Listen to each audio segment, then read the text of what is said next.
Okay, तो recording has started. Okay. Good evening, students.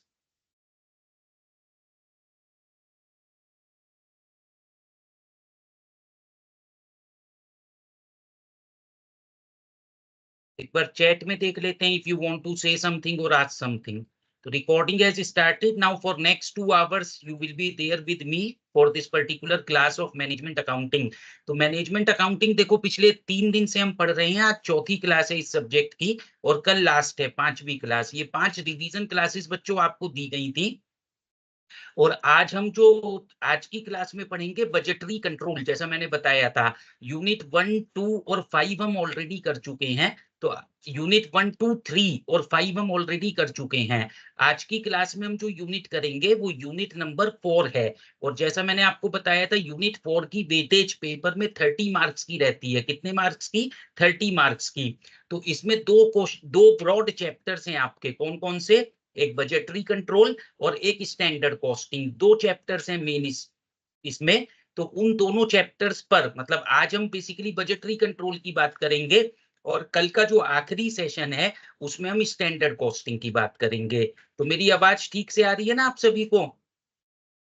तो आज हमें जो पढ़ना है वो बजटरी कंट्रोल पढ़ना है और उससे रिलेटेड अभी बात करनी शुरू करते हैं। आप सभी को पता है थोड़ा सा बजट क्या होता है, किस किस तरीके के बजट्स हम बनाते हैं, बजट क्यों बनाते हैं, तो वही सब कुछ इस चैप्टर में हमें पढ़ना है। Okay, good evening. As such किसी ने कुछ क्वेश्चन या कुछ ऐसी क्वेरी नहीं आई है? आपकी चैट ही में खोल रहा था, वो खुल गई। ठीक है, पढ़ लिया हमने सबका। ओके, तो अब हम फॉर्मली इस सेशन को स्टार्ट कर रहे हैं with basically the topic budgetary control. और जैसा आपको पता ही है कि हम शुरू में आपको क्या दिखाते हैं हमेशा, सबसे पहले कि यूनिट में क्या क्या हमें पढ़ना है। ठीक है, वेटेज चलो ये खुल गया, इसको देख लो। यूनिट 4, एक मिनट, यूनिट 4 दिख रहा है ना बेटा इस टेबल में? ये क्या है?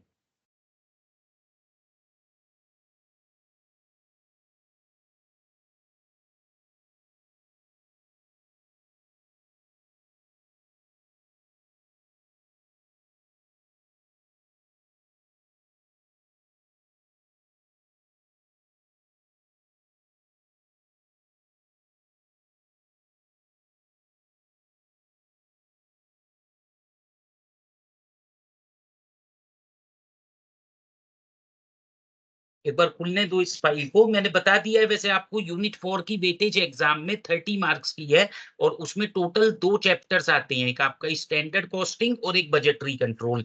तो आज की क्लास में हम बजटरी कंट्रोल पर ही बात करने वाले हैं। ठीक है, ये थोड़ा सा सिस्टम समय दे रहा है आज।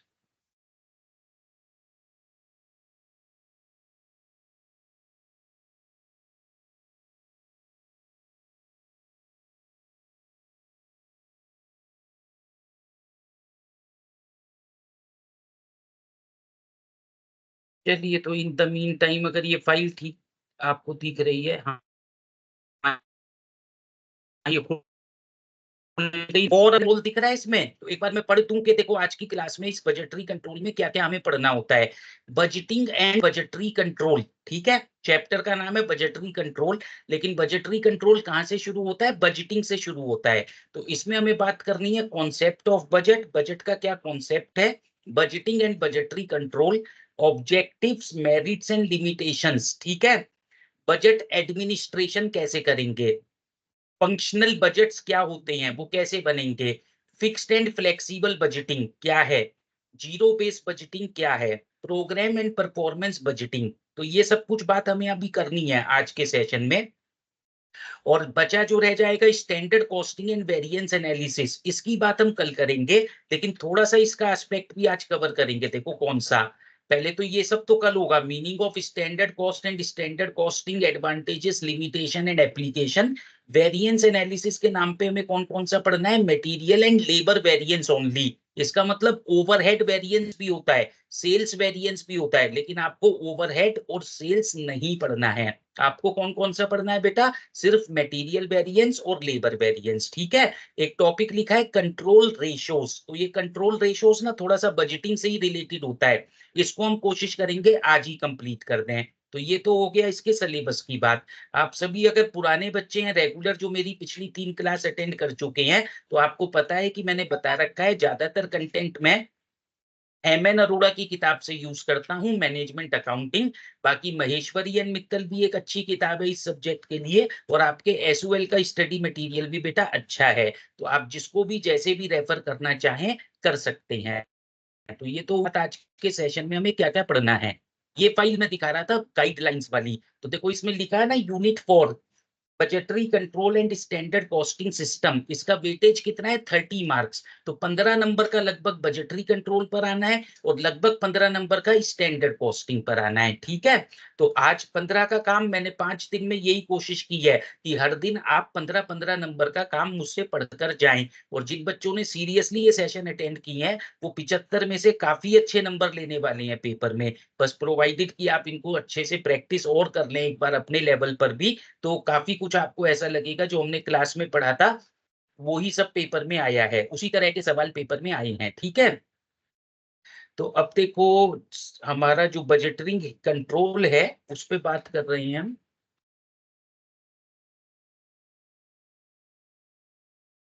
ये 1 मिनट का समय ले रहा है मुझे लगता है।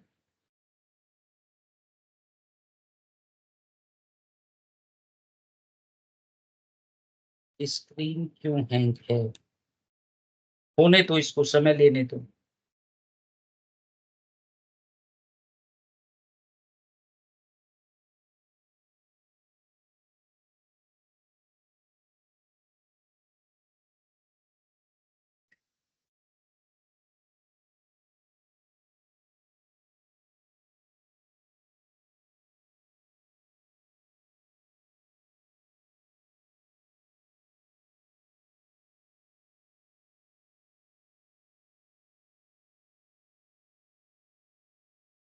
पर ये तो इसे बंद करके दोबारा खोलें क्या।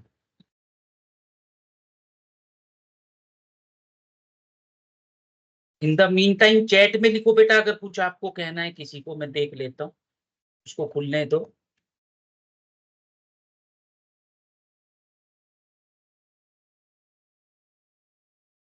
मिनिमाइज कर दो टीम्स ऐप को। ओके, तो कर देंगे, कोई बात नहीं। ठीक है, तो आप कह रहे हैं टीम्स ऐप को मिनिमाइज कर दो, ये कर दिया हमने। यहाँ से भी करें इसको, और कहाँ से मिनिमाइज करेंगे, कर तो दिया बेटे।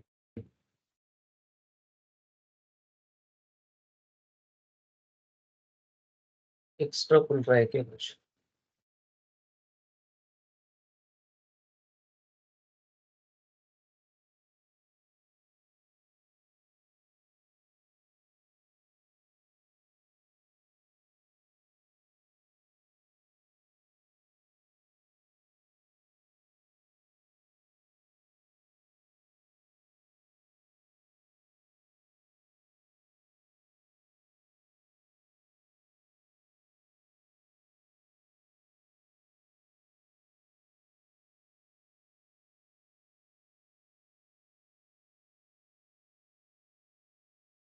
ये क्या अटक गया, चल ही नहीं रहा तो।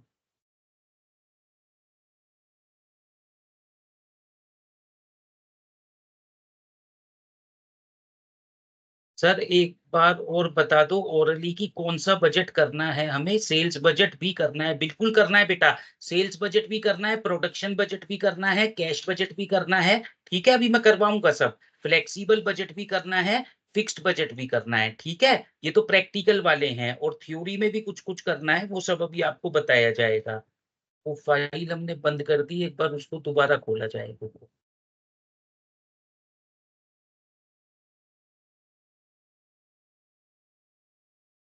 इसको बंद ही करें क्या।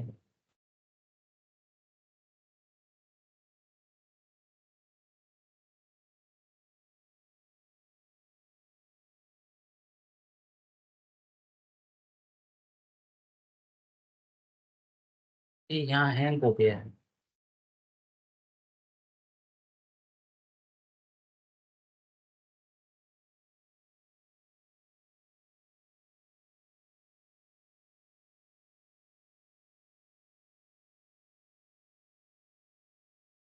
मैं सही करता हूं, आप अप्रूव करो, इससे क्या मतलब है बेटे। सर ये क्या करना है?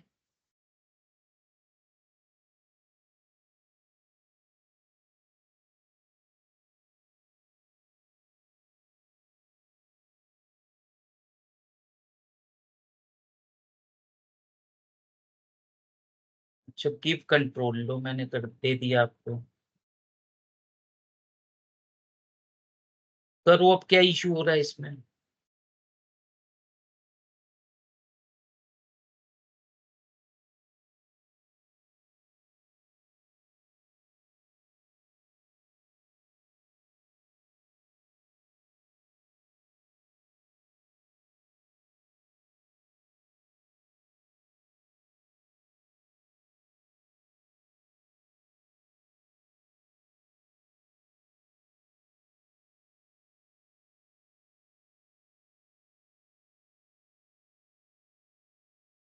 हुआ कुछ? एक बार लीव करके ही दोबारा ज्वाइन करना पड़ेगा ऐसा दिख रहा है कुछ।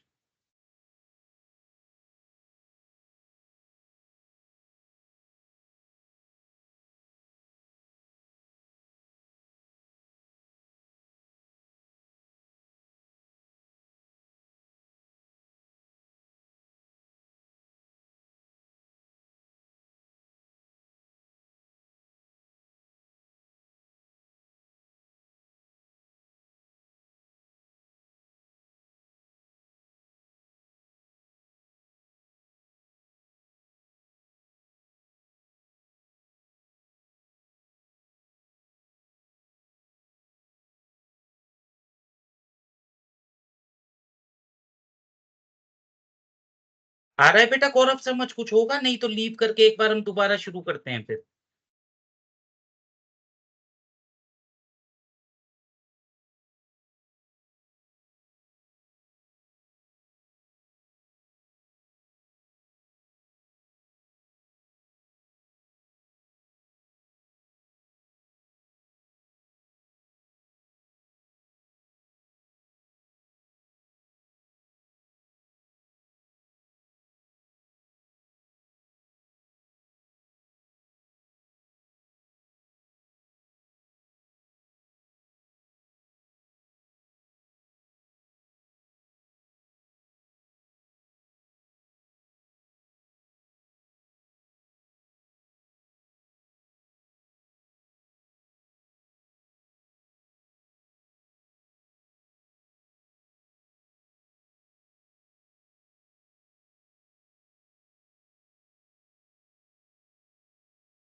गौरव आप अब करना छोड़ दो जो कर रहे हो, रुको मुझे देखने दो। आप एक बार छोड़ दो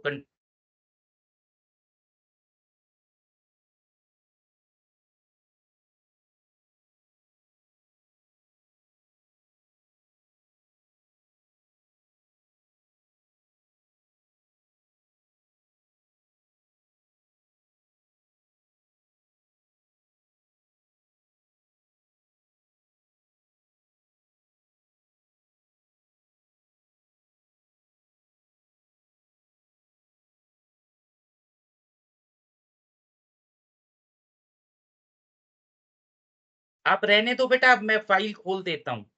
वो बंद हो गया ही वो। आप छोड़ दो जो कुछ कर रहे हो। गौरव और तरंग अगर आप कुछ कर रहे हैं बेटा छोड़ दीजिए, लीव करिए। मतलब उसको करना जो प्रोसेस आप कर रहे हैं।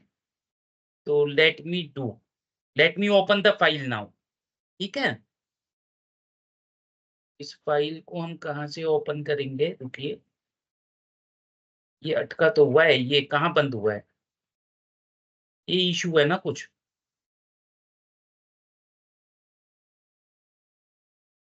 ये फाइल हैंग हुई पड़ी है।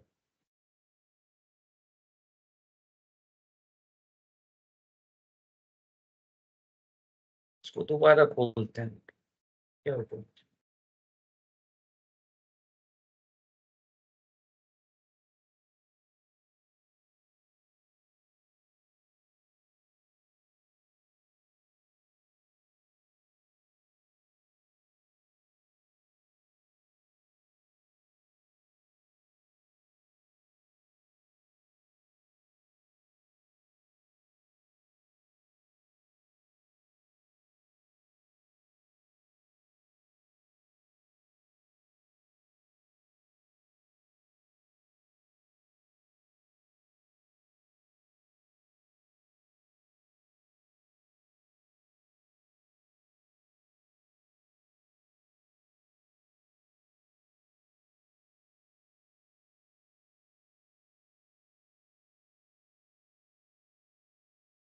एक बार मैं फिर से ओपन करके देख रहा हूँ बेटा, रुकिए 1 मिनट का समय दीजिए। तो नहीं तो मुझे लग रहा है वही लीव करके मैं दोबारा ज्वाइन करूंगा ना तो ये हो जाएगा। एक बार बस लास्ट एक ही अटेम्प्ट करते हैं कि ये खुलता है या नहीं।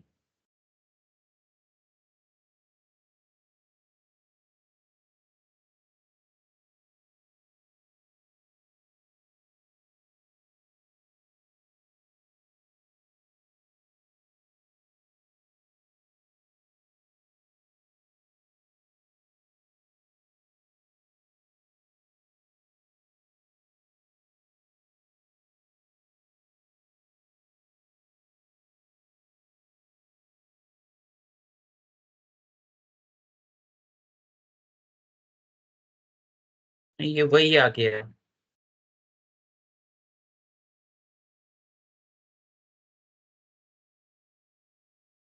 रुको एक बार बेटा, मैं लीव करता हूँ, दोबारा ज्वाइन करूंगा।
हाँ जी, गुड इवनिंग स्टूडेंट्स। तो ये अभी जो है लैपटॉप ही बदलना पड़ा मुझे, पता नहीं हैंग हो गया था, क्या इशू था।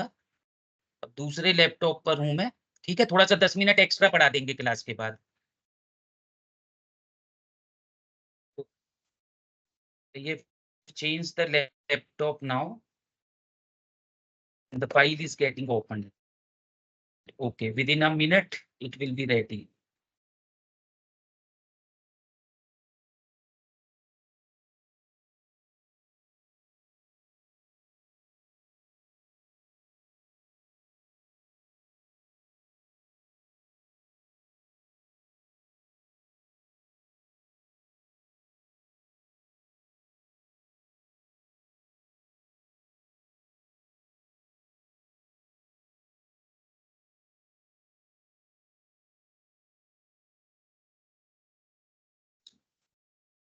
इसे ओपन कर दो ना बेटे, छोड़ दो बस।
ठीक है, तो आई होप कि आपको मेरा आवाज और वीडियो सब दिख रहा है, स्क्रीन दिख रहा है। एक बार बेटा बताइए। Yes sir, okay. ठीक है, तो वी वर टॉक, रिकॉर्डिंग तो ऑन ही है ना अभी? ठीक है, ओके। तो we were talking about unit 4 of our syllabus. Unit 4 की बात कर रहे थे। यूनिट 4 क्या था? Budgetary control. Budgetary control and standard costing. तो आज की क्लास में हमें बजटरी कंट्रोल की बात करनी थी। तो ये सिस्टम कुछ प्रॉब्लम कर रहा था, जिसके कारण अभी सिस्टम बदला। और अब देखो बेटा, आपको इसको करते हैं कंप्लीट। ठीक है, तो ये अब स्क्रीन पर आपको बजटिंग एंड बजटरी कंट्रोल नाम की एक फाइल दिख रही है। और इसको देखिए, अब एक एक करके आपको समझना है पूरा। ठीक है, तो फर्स्ट ऑफ ऑल कि बजट क्या होता है। बजटरी कंट्रोल कहां से शुरू होगा? बजट से शुरू होगा। तो budget refers to a plan relating to a definite future period of time. Budget क्या होता है? एक फ्यूचर पीरियड ऑफ टाइम के लिए हम कोई प्लान बनाते हैं। एक्सप्रेस्ड इन मॉनिटरी एंड और क्वांटिटेटिव टर्म्स। मॉनिटरी टर्म्स में उसको एक्सप्रेस करते हैं। तो वो बजट होता है। फ्यूचर इंपॉर्टेंट है, मॉनिटरी टर्म्स इंपॉर्टेंट है। In relation to a business, a budget is a formal expression of the expected incomes and expenditure for a definite future period. तो एक future के लिए जो इनकम और एक्सपेंस की स्टेटमेंट बनाते हैं उसको बजट कहते हैं। एक डेफिनेशन भी दे रखी है, देखो, the chartered institute of management accountants of London has defined a budget as a financial and or quantitative statement prepared prior to a defined period of time। तो बजट हमेशा फ्यूचर के लिए बनाया जाता है, समय बीत गया तो बजट नहीं बनाओगे, ठीक है। अब फाइनेंशियल और quantitative statement prepared prior to defined period of time, future के लिए बनता है। क्वांटिटेटिव स्टेटमेंट होती है of the policy to be pursued during that period, उस पीरियड में कौन सी पॉलिसी परस्यू होगी for the purpose of attaining a given objective, एक ऑब्जेक्टिव जो हम अचीव करना चाहते हैं। इट में include income, expenditure and employment of capital, तो उसमें कितनी इनकम आ रही है, कितना एक्सपेंडिचर हो रहा है, पैसा हम कहां पर लगाएंगे, इन सब चीजों की बजट में बात होगी, ठीक है। अब देखो, बजट के बाद आता है सेकंड, बजटिंग। तो नाम से ही समझ में आता है बजटिंग से क्या मतलब है, बजट बनाने की प्रोसेस को बजटिंग कहते हैं। The act of preparing budget is called budgeting. In the words of J Batty, the entire process of preparing the budget is known as budgeting. यही बोला ना मैंने, बजट बनाने की प्रोसेस को बजटिंग कहते हैं। तो अब इसमें शुरू में लिखा था ना, बजट समझना है, बजटिंग समझना है, बजटरी कंट्रोल समझना है। अब हम आ गए बजटरी कंट्रोल पर।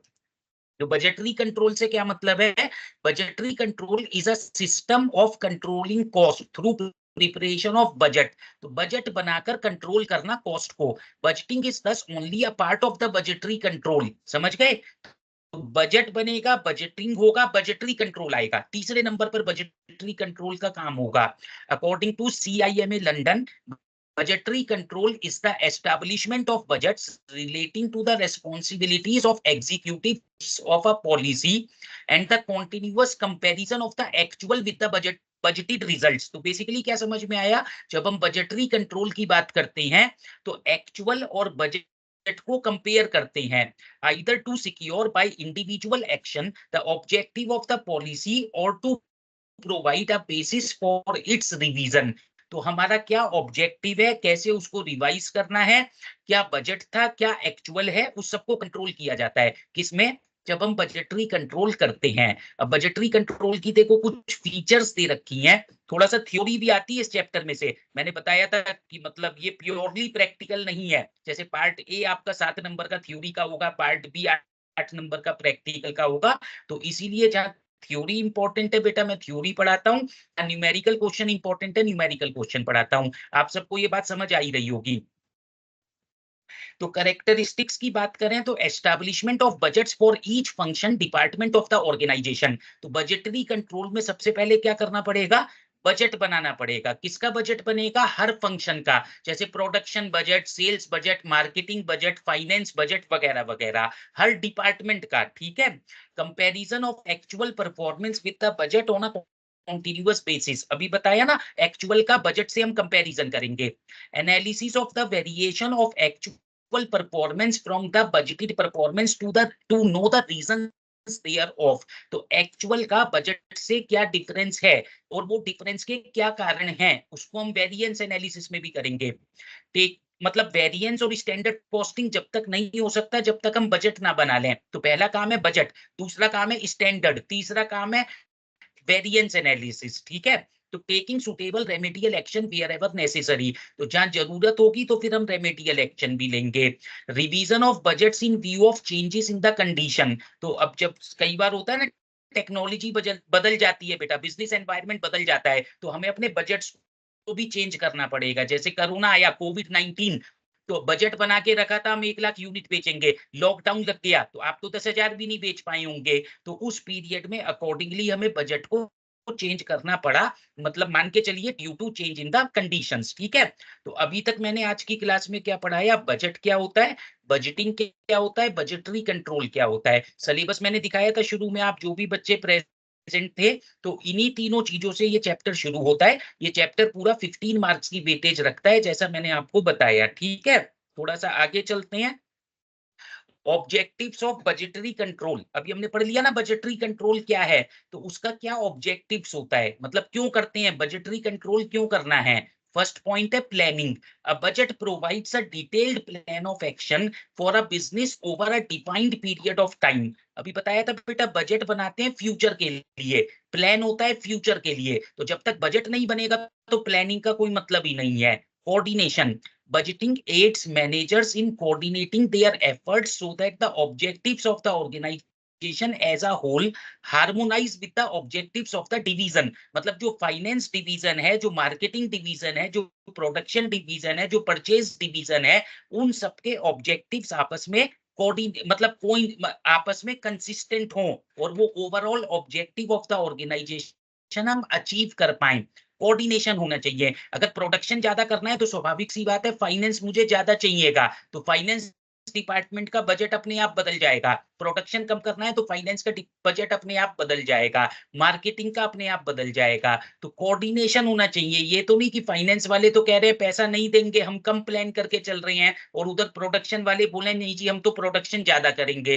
कहां से करोगे जब आपको पैसे ही नहीं मिलेगा. ठीक है, कोऑर्डिनेशन इंपॉर्टेंट है. जब हम बजटरी कंट्रोल करते हैं तो we are able to coordinate among the various divisions और डिपार्टमेंट्स ऑफ द ऑर्गेनाइजेशन.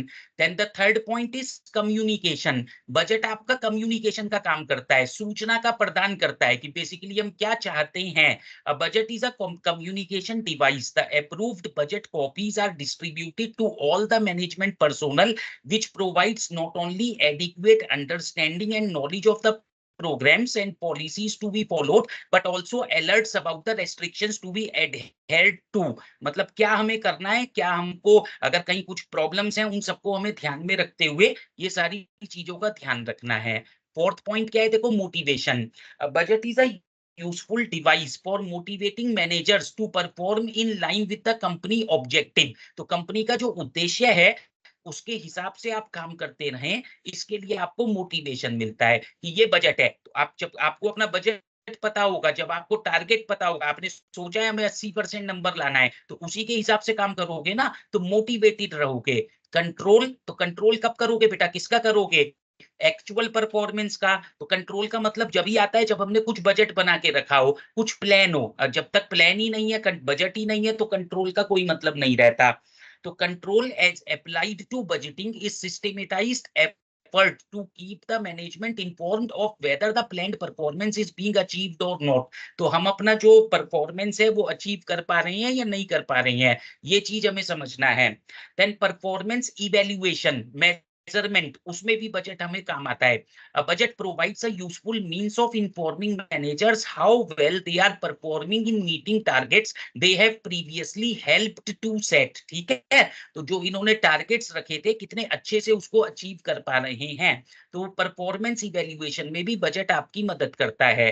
अब देखो ये ऑब्जेक्टिव्स हमने पढ़ा था, उसी से रिलेटेड कुछ एडवांटेजेस ऑफ बजटरी कंट्रोल है, तो इसको आप पढ़ सकते हैं इजीली, कोई ऐसी दिक्कत नहीं है. किसी पॉइंट में अगर कोई प्रॉब्लम आ रही है, 1 मिनट तक ये स्क्रीन पर रहेगा, ऐसे ही आप रीड कर लो बेटा, रेपिटेशन ही होगी. Budgeting compels the managers to think ahead, बोल रहे हैं ना बार बार, फ्यूचर ओरिएंटेड होता है, to anticipate and prepare for changing conditions. ठीक है, बजटिंग coordinates the activities, अभी बताया था ना, कोऑर्डिनेशन में मदद करता है, of various department and functions of the business. It increases production efficiency, eliminates waste and controls the cost. It pinpoints the efficiency or lack of it. तो efficiency है तो उसको बताता है कि ये काम अच्छे से हो रहा है, कम हो रहा है, खराब से हो रहा है, तो वो भी पता चलता है. Budgetary control aims at maximization of profit through careful planning and control. तो प्रॉफिट हमारा मैक्सिमाइज होता है इससे, प्लानिंग कंट्रोल प्रॉपर रहता है. It provides a yardstick against which actual results can be compared. जो एक्चुअल रिजल्ट्स को किससे कंपेयर करोगे, बजट से कंपेयर करोगे ना. तो इसी तरीके से देखो ये कुछ और पॉइंट्स हैं. 1 मिनट के लिए अब मैं चुप हुआ, एक बार यहाँ तक बेटा एडवांटेजेस तक ढंग से पढ़ लो, जो भी मैंने अभी बताया. Meaning of budget, meaning of budgeting, budgetary control, objectives of budgetary control, and then advantages of budgetary control. और यहाँ तक अगर क्लियर है सब बच्चे तो अपना चैट में लिखिए बेटा क्लियर है. कोई डाउट है, कुछ पूछना या कहना चाहते हैं तो आप बोल सकते हैं. ठीक है.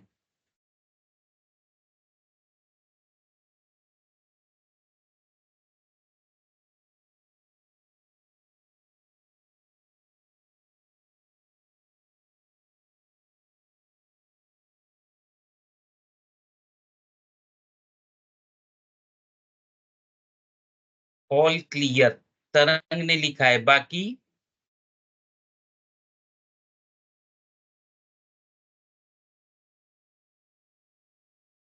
अमितेश ने भी लिखा क्लियर है, गौरव लिख रहा है।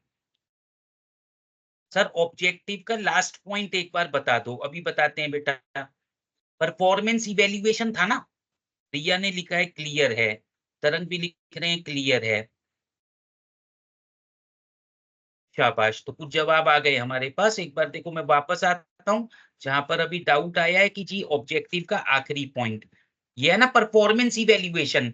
देखो बेटा, बजट आपको परफॉर्मेंस इवेल्युएट करने में मदद करता है, ठीक है।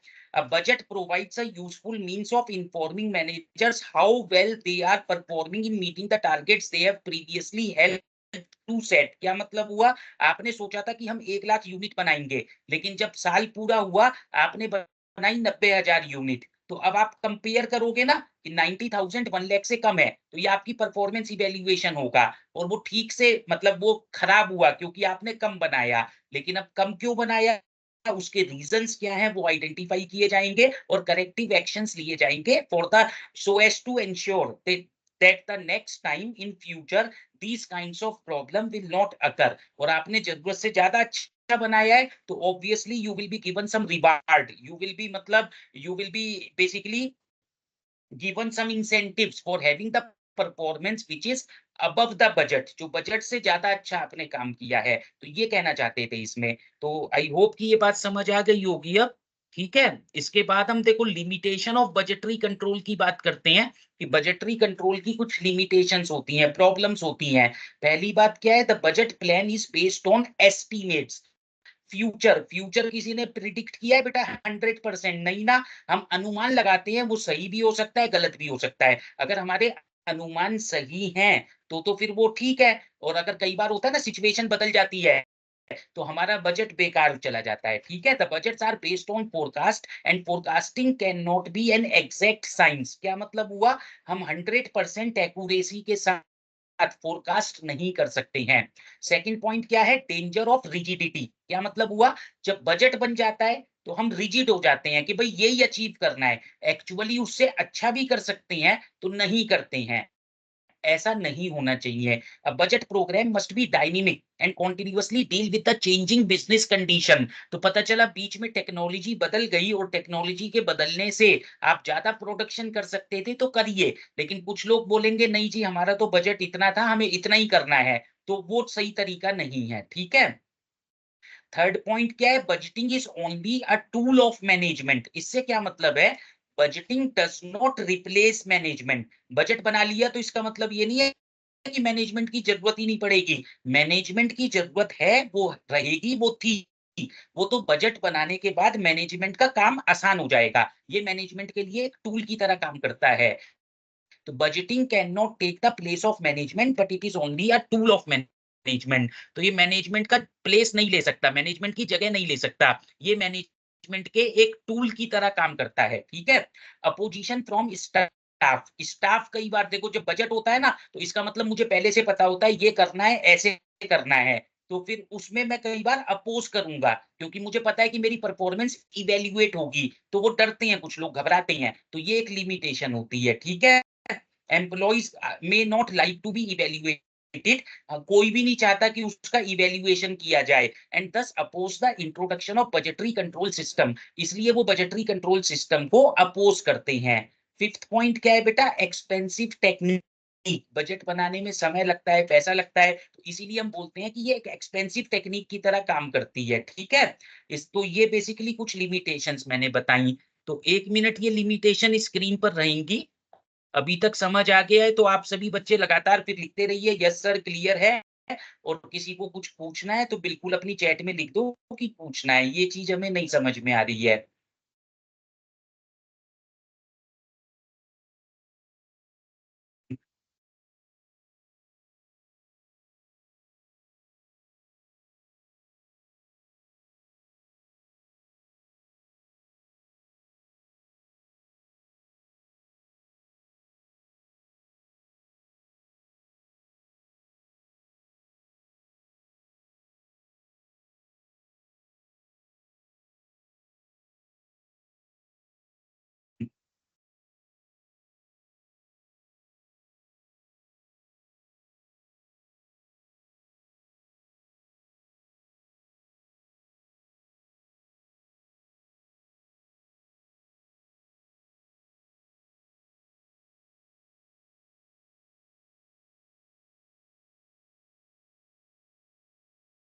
ठीक है।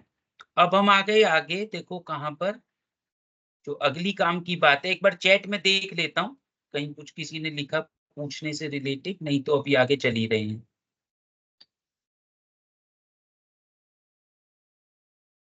Clear clear, second point sir दोबारा बताते हैं, बिल्कुल बता देते हैं बेटा। और देखो कोई कुछ लिख रहा है, नहीं। ओके, सेकंड पॉइंट क्या था, आ जाते हैं वापस। Okay, second point is danger of rigidity. अभी मैंने बताया था ना बेटा एग्जाम्पल के साथ, कई बार हमें लगता है जब बजट बन गया तो उस बजट को पालन करना है स्ट्रिक्टली। जैसे हमने सोचा 1 लाख यूनिट बनानी है, ये बजट बनाया, तो 1 साल की 1 लाख यूनिट बननी चाहिए। लेकिन कई बार क्या होता है कि जब हमारा एनवायरमेंट चेंज हो जाता है, टेक्नोलॉजी चेंज हो जाती है और ज्यादा अच्छा हम बना सकते हैं, पता चला 1 लाख से ज्यादा भी बना सकते हैं, तो नहीं बनाएंगे। क्यों? क्योंकि हमारा बजट 1 लाख है, या कम बन रही है तो भी हमें डर रहेगा, घबराहट रहेगी कि हमारा ये बजट था। तो रिजिडिटी मतलब जैसे वो एक चीज लकीर के फकीर जो बोलते हैं कि हमने जो कह दिया वही करना है, उससे कम हो रहा है तो वो भी नहीं करना, ज्यादा हो रहा है तो वो भी नहीं करना। तो ये रिजिडिटी वाली प्रॉब्लम आती है कई बार। बजट रिजिड नहीं होना चाहिए, क्या होना चाहिए? फ्लेक्सिबल होना चाहिए। बिजनेस एनवायरनमेंट के बदलने से, सिचुएशन के बदलने से हमें बजट में अकॉर्डिंगली चेंज कर देना चाहिए। तो ये एक लिमिटेशन है। देखो मैं पढ़ देता हूं, budget programme must be dynamic. Dynamic मतलब जो लगातार बदलता हो, and continuously deal with changing business condition. तो जैसे बिजनेस कंडीशन बदलती है उसी हिसाब से हमें अपने बजट को बदलना पड़ेगा। Budgets will lose much of their usefulness if they acquire rigidity and not revised with the changing circumstances. ठीक है, तो बजट बेकार हो जाता है अगर हम उसको रिवाइज ना कर रहे हो। जब समय बदल रहा है, परिस्थितियां बदल रही हैं, तो उसके हिसाब से हमें बजट को भी बदलना पड़ेगा। और अगर हम नहीं बदलेंगे तो वो बजट की यूजफुलनेस खत्म हो जाएगी, बेकार हो जाएगी, फिर वो बजट किसी काम का नहीं बचेगा। ठीक है, तो आई होप ये बात समझ आ गई होगी। और अब देखो नेक्स्ट हेडिंग पर आते हैं हम, बजट एडमिनिस्ट्रेशन। ये बजट बनेगा कैसे, क्या क्या करना पड़ता है, तो बहुत ब्रीफली देखो इसके बारे में बात करेंगे। सबसे पहले बजट सेंटर बनाओगे, ठीक है। तो जैसे budget centre is a section of an organization और of an undertaking for which a separate budget is prepared. जैसे हम सेल, बजट सेंटर में बी अ डिपार्टमेंट और अ पार्ट। तो बजट सेंटर एक पहले बनाएंगे जिसके लिए हम बजट बनाएंगे। For example in preparation of purchase budget, the purchase manager has to be consulted. जैसे वो बोल रहा है, तो मतलब परचेज एक सेंटर हो सकता है आपका, सेल्स एक सेंटर हो सकता है, ये कहना चाहते हैं। तो पहले आपको जैसे रेस्पॉन्सिबिलिटी सेंटर नहीं बताए थे बेटा, revenue centre, cost centre, investment centre, profit centre. तो इसी तरह हमें पहले बजट सेंटर बनाने पड़ेंगे, किस किस सेंटर पर, किस किस सेक्शन पर हम बजट बनाने वाले हैं। Introduction of adequate accounting records. बिना अकाउंट्स के बजट बनेगा क्या? बिल्कुल भी नहीं बनेगा। आपको बताया था ना मैंने, इसमें क्वांटिटेटिव टर्म्स यूज करते हैं हम, फ्यूचर के लिए ये बजट बनता है। The accounting system should be so designed as to be able to record and analyze the information required। तो जो information required है उसको वो analyze कर सके, record कर सके। The budget procedures must also employ the same classification of revenues and expenses as the accounting department। तो वो भी उनको समझ जाना चाहिए कि अकाउंटिंग डिपार्टमेंट हमारा क्या कर रहा है, कैसे कर रहा है, किसको वो रेवेन्यू बोल रहा है, किसको वो कॉस्ट बोल रहा है। ये सारी चीज हमें समझ में आनी चाहिए। ठीक है। थर्ड देखो क्या है, देखो preparation of an organization chart. एक ऑर्गेनाइजेशन चार्ट बनाएंगे जब बजट बनेगा। ये चार्ट दिख रहा है आपको, पहले इसी को देखते हैं। जैसे मैनेजिंग डायरेक्टर होगा, एक बजट कमिटी होगी, एक बजट डायरेक्टर होगा, उनके नीचे होंगे sales manager, purchase manager, production manager, personnel manager, chief accountant, research and development manager. कोई हार्ड एंड फास्ट रूल नहीं है कि ऐसा ही चार्ट हर कंपनी में बनेगा। तो कहीं पर जो सुटेबल मॉडिफिकेशंस हैं वो कर सकते हो। सेल्स मैनेजर क्या क्या करेगा? सेल्स बजट बनाएगा, सेलिंग कॉस्ट बजट बनाएगा, डिस्ट्रीब्यूशन कॉस्ट बजट बनाएगा, एडवर्टाइजिंग बजट बनाएगा। तो ये सारे बजट किसके हाथ में आएंगे? सेल्स मैनेजर के। परचेज मैनेजर के हाथ में आएगा बेटा परचेज बजट। प्रोडक्शन मैनेजर के हाथ में आएगा production budget and plant utilization budget. ठीक है। पर्सोनल मैनेजर किसको देखेगा? लेबर कॉस्ट बजट को। चीफ अकाउंटेंट किसको देखेगा? Cash budget, capital expenditure budget, master budget. और रिसर्च एंड डेवलपमेंट मैनेजर किसको देखेगा? रिसर्च एंड डेवलपमेंट बजट को। किसको देखेगा? रिसर्च एंड डेवलपमेंट बजट को। तो एक चार्ट हमारा जब बन जाएगा तो सारी बातें क्लियर हो जाएंगी कि ये बजटरी कंट्रोल किस तरीके से चलना है। इसके बाद देखो नेक्स्ट क्या है? Establishment of budget committee. वो उस चार्ट में भी दिख रहा था कि हमें एक कमिटी बनानी पड़ेगी, ठीक है। इन लार्ज कंसर्न, सब में नहीं, छोटी कंपनियों में जरूरत नहीं पड़ेगी, बड़ी में जरूरत पड़ेगी। In large concerns the direction and execution of the budget is delegated to a budget committee which reports directly to the top management. तो बड़ी बड़ी कंपनियों में हम एक बजट कमिटी बना देंगे जो डायरेक्ट मैनेजमेंट को रिपोर्ट करेगी। इसके बाद देखो फिफ्थ स्टेप क्या है? Preparation of a budget manual. एक बजट मैनुअल बनाएंगे, ठीक है। बजट मैनुअल से क्या मतलब है? अब budget manual is a statement of budget policies. Budget के लिए क्या क्या पॉलिसी हम यूज करने वाले हैं, ये उसकी स्टेटमेंट होती है। एक डेफिनेशन भी दे रखी है, देखो CIMA लंदन की, a document which sets out the responsibilities for persons engaged in the routine of and form and records required for budgetary control. तो मतलब बेसिकली बजटरी कंट्रोल के लिए जो कुछ जरूरत है वो सब आप इसमें बजट मैनुअल में लिख देंगे। तो एक हमें क्या करना है बोलो? Preparation of budget manual. उसके बाद क्या तय करना पड़ेगा? Budget period. हमारा बजट पीरियड क्या होगा? तो budget period is the length of time for which a budget is prepared. वो समय जिसके लिए बजट बनाया जाता है एंड, ठीक है, budget is prepared and operated. Budget periods very between short term and long term. कभी हम शॉर्ट टर्म के लिए बजट बनाते हैं, कभी लॉन्ग टर्म के लिए बजट बनाते हैं। And no specific period can be laid down for all the budget. सभी बजट्स के लिए कोई स्पेसिफिक पीरियड नहीं हो सकता कि हर बजट एक साल के लिए ही बनेगा, ठीक है। वो सिचुएशन पर डिपेंड करेगा, कौन सा बजट हम बना रहे हैं उस पर डिपेंड करेगा। उसके बाद देखो सेवंथ पॉइंट क्या है? Determination of principal budget factor और की फैक्टर। कल भी समझाया था ना मैंने, जब हम डिसीजन मेकिंग कर रहे थे, कि कुछ की फैक्टर होते हैं। की फैक्टर मतलब जो लिमिटेड सप्लाई में है, जो इंपॉर्टेंट है, तो पहले हमें उसके हिसाब से ध्यान रखते हुए बजट बनाना पड़ेगा। तो देखो यहाँ लिखा है, the key factor serves as the starting point for preparation of budget. Budget बनाने के लिए की फैक्टर बहुत इंपॉर्टेंट होता है। For instance when sales potential is limited, अगर सेल्स का पोटेंशियल लिमिटेड है, sales is the key factor. समझ के? अनलिमिटेड माल नहीं बेच सकता, मुझे पता है मैक्सिमम लेटेस्ट से मैं 10,000 यूनिट बेच पाऊंगा। तो उस केस में जो सेल्स है वो हमारा की फैक्टर की तरह काम करेगा। Therefore sales budget should be prepared first. तो उस केस में पहले हम सबसे पहले नंबर पर क्या बनाएंगे? Sales budget. क्यों बनाएंगे? क्योंकि सेल्स हमारा की फैक्टर है। तो पहला काम हमें क्या करना पड़ेगा? सेल्स बजट बनाना पड़ेगा, ठीक है।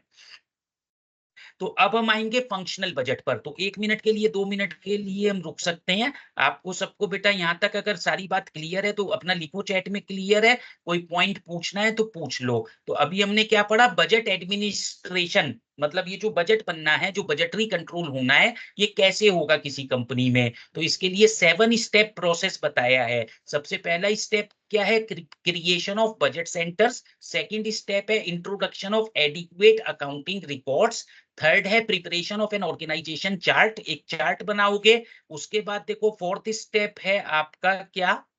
Establishment of budget committee. एक बजट कमिटी आपके पास होनी चाहिए। फिफ्थ स्टेप है प्रिपरेशन ऑफ बजट मैनुअल, एक अच्छा बजट मैनुअल बनाएंगे। सिक्स्थ स्टेप है देखो बजट पीरियड तय करोगे। और सेवंथ स्टेप है डिटर्मिनेशन ऑफ प्रिंसिपल बजट और की फैक्टर। की फैक्टर क्या है हमारा, वो तय करोगे, ठीक है। तो ये बजट एडमिनिस्ट्रेशन कैसे होगा ये आप स्क्रीन पर आपके सामने है। अगर क्लियर है तो बेटा सब लोग क्लियर लिखो चैट में। कुछ डाउट है, कुछ पूछना चाहते हो तो आप पूछ सकते हो। अब बेसिकली हम न्यूमेरिकल एस्पेक्ट पर आएंगे। अगले 1 घंटे लगभग हमें न्यूमेरिकल करना है। थ्योरी वाला काम मैक्सिमम हमने इस चैप्टर का कर लिया, ठीक है। तो कुछ कुछ थ्योरी है बिल्कुल मिनिमम बीच में, लेकिन प्राइमरीली अब हम जो पढ़ेंगे वो प्रैक्टिकल एस्पेक्ट पढ़ेंगे, ठीक है। तो अभी मुझे जवाब जो मिले हैं, एक तो अमितेश ने लिखा है क्लियर है, तरंग ने लिखा है क्लियर है, बाकी बच्चे कहाँ हैं? गौरव ने भी लिखा क्लियर है। कुछ पूछना है तो बेटा पूछ लो। क्लियर गौरव ने लिखा, आकाश भी लिख रहे हैं क्लियर है।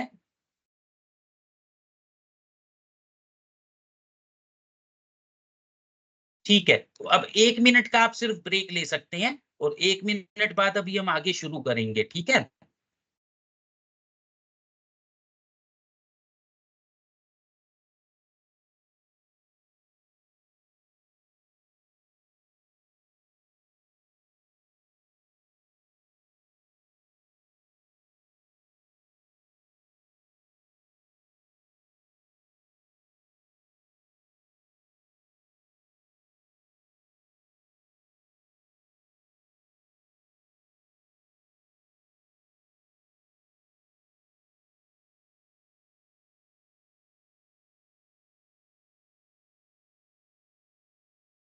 हाँ जी, तो अब हम आगे चल सकते हैं।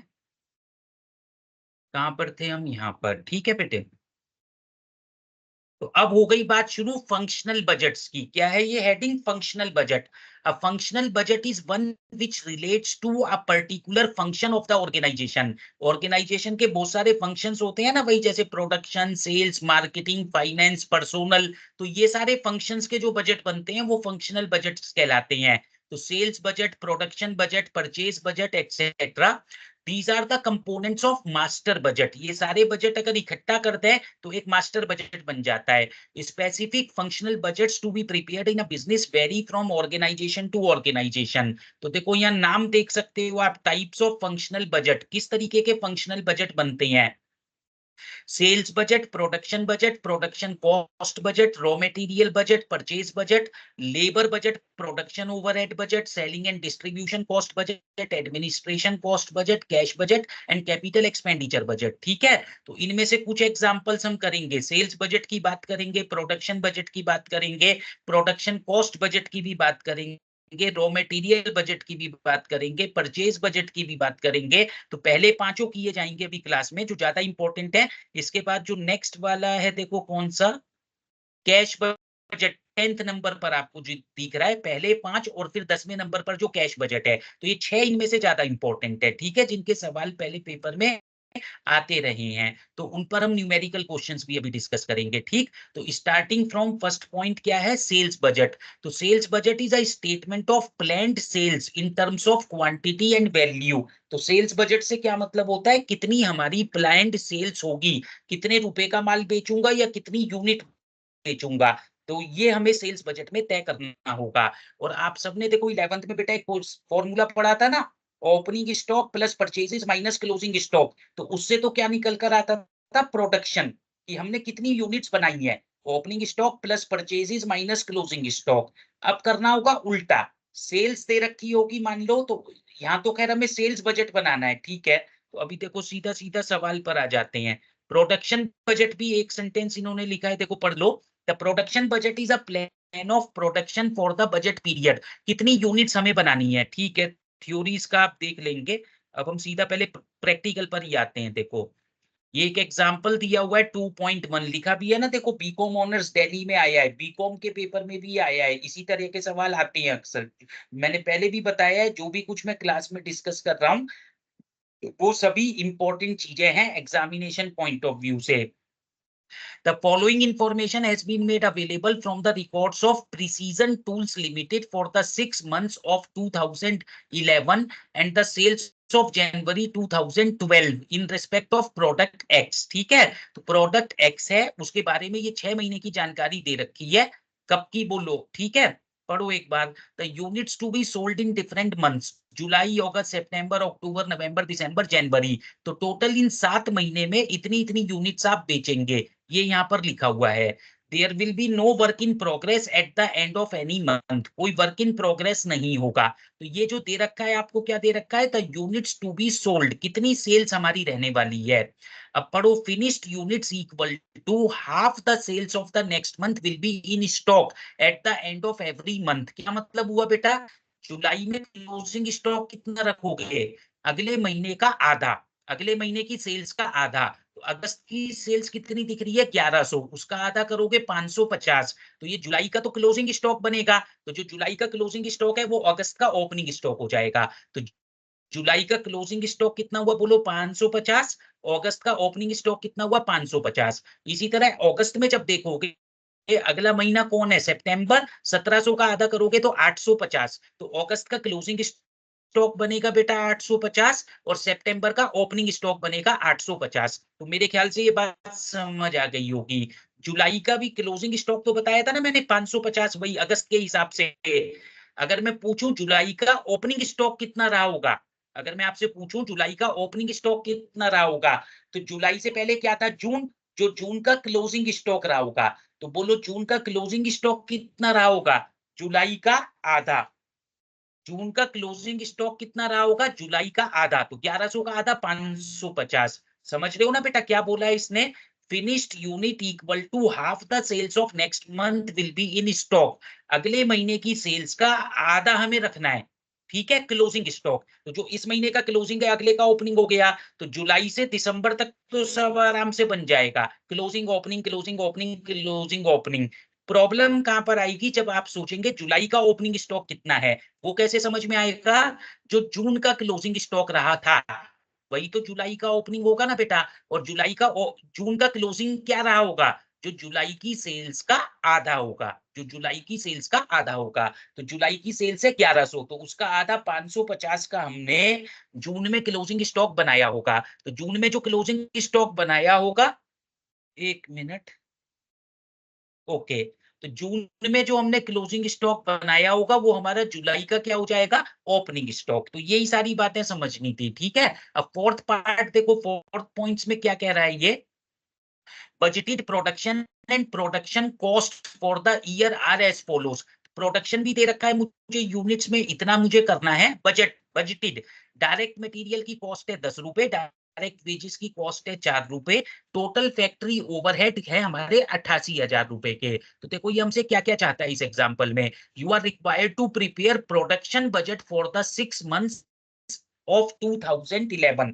तो 6 महीने का बेटा प्रोडक्शन बजट बनाना है।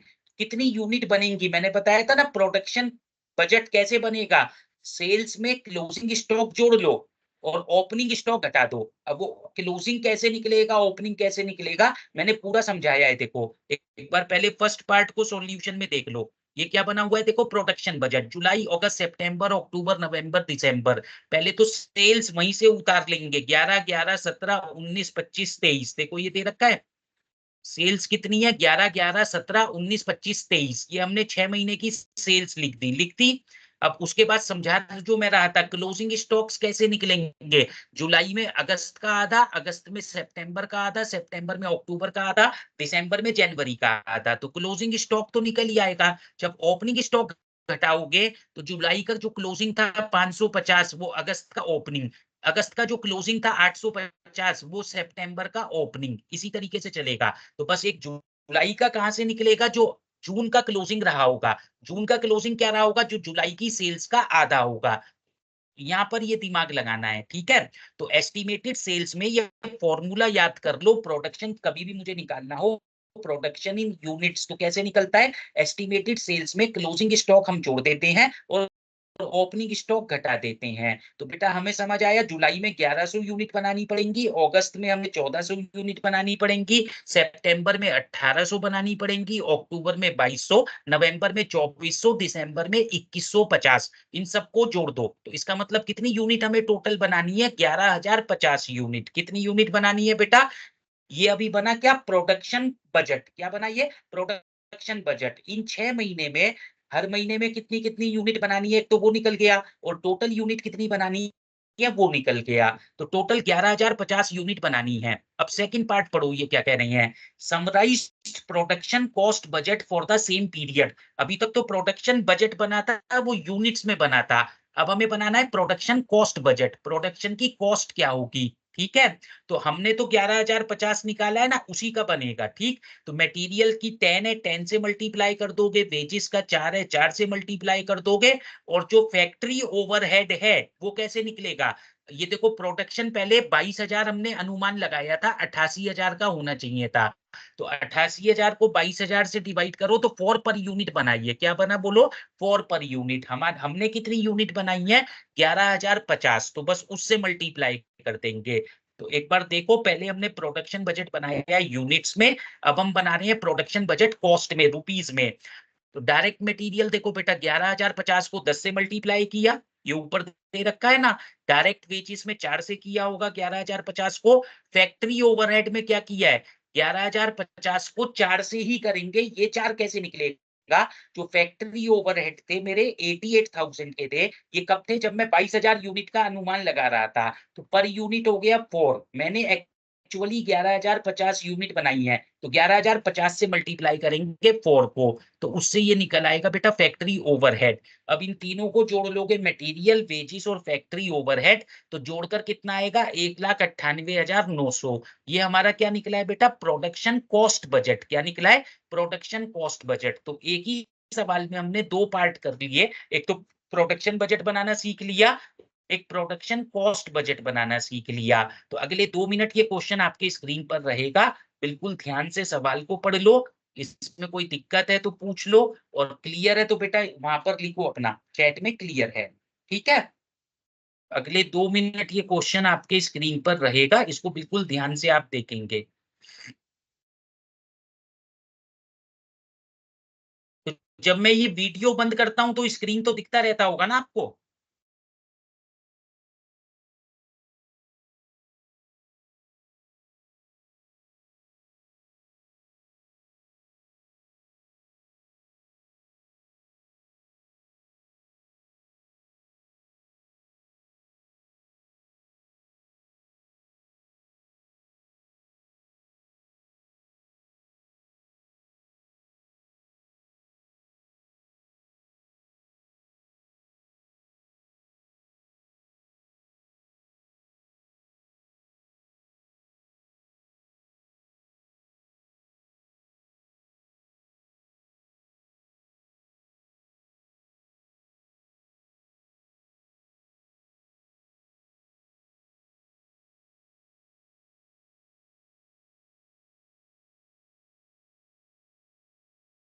क्लियर है ना सभी को? देखो किसी को कोई डाउट है तो बेटा लिख दो, नहीं तो आगे। अब कब है क्लास? अभी तो क्लास चल रही है बेटा, 7 बजे तक रहेगी ये क्लास, 5 से 7 होती है। फैक्ट्री ओवरहेड 4 कैसे आया? 88,000 दे रखा था बेटा टोटल, और 22,000 यूनिट का बजट था। तो 88,000 बटे 4 करेंगे ना, तो 88,000 बटे 22,000 करेंगे, तो वहां से 4 आया था, और उसको हमने 11,050 से मल्टीप्लाई किया था। तो सौरभ अब समझ आया होगा आपको?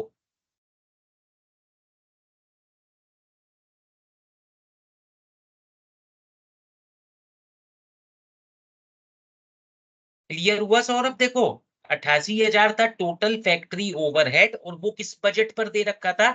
जब हम 22,000 यूनिट बना रहे थे, तो 88,000 बटे 22,000 करेंगे तो 4 रुपए पर यूनिट था बेटा वो। और लेकिन एक्चुअली हमें 11,050 बनाना है, तो उस पर हमने निकाल दिया। ठीक है, तो अब हम आगे चलते हैं। देखो इसमें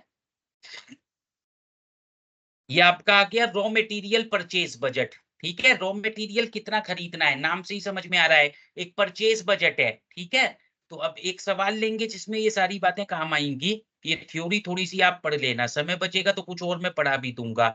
अब थोड़ा सा न्यूमेरिकल पर ही हम फोकस करके चल रहे हैं अगले 1 घंटे के लिए।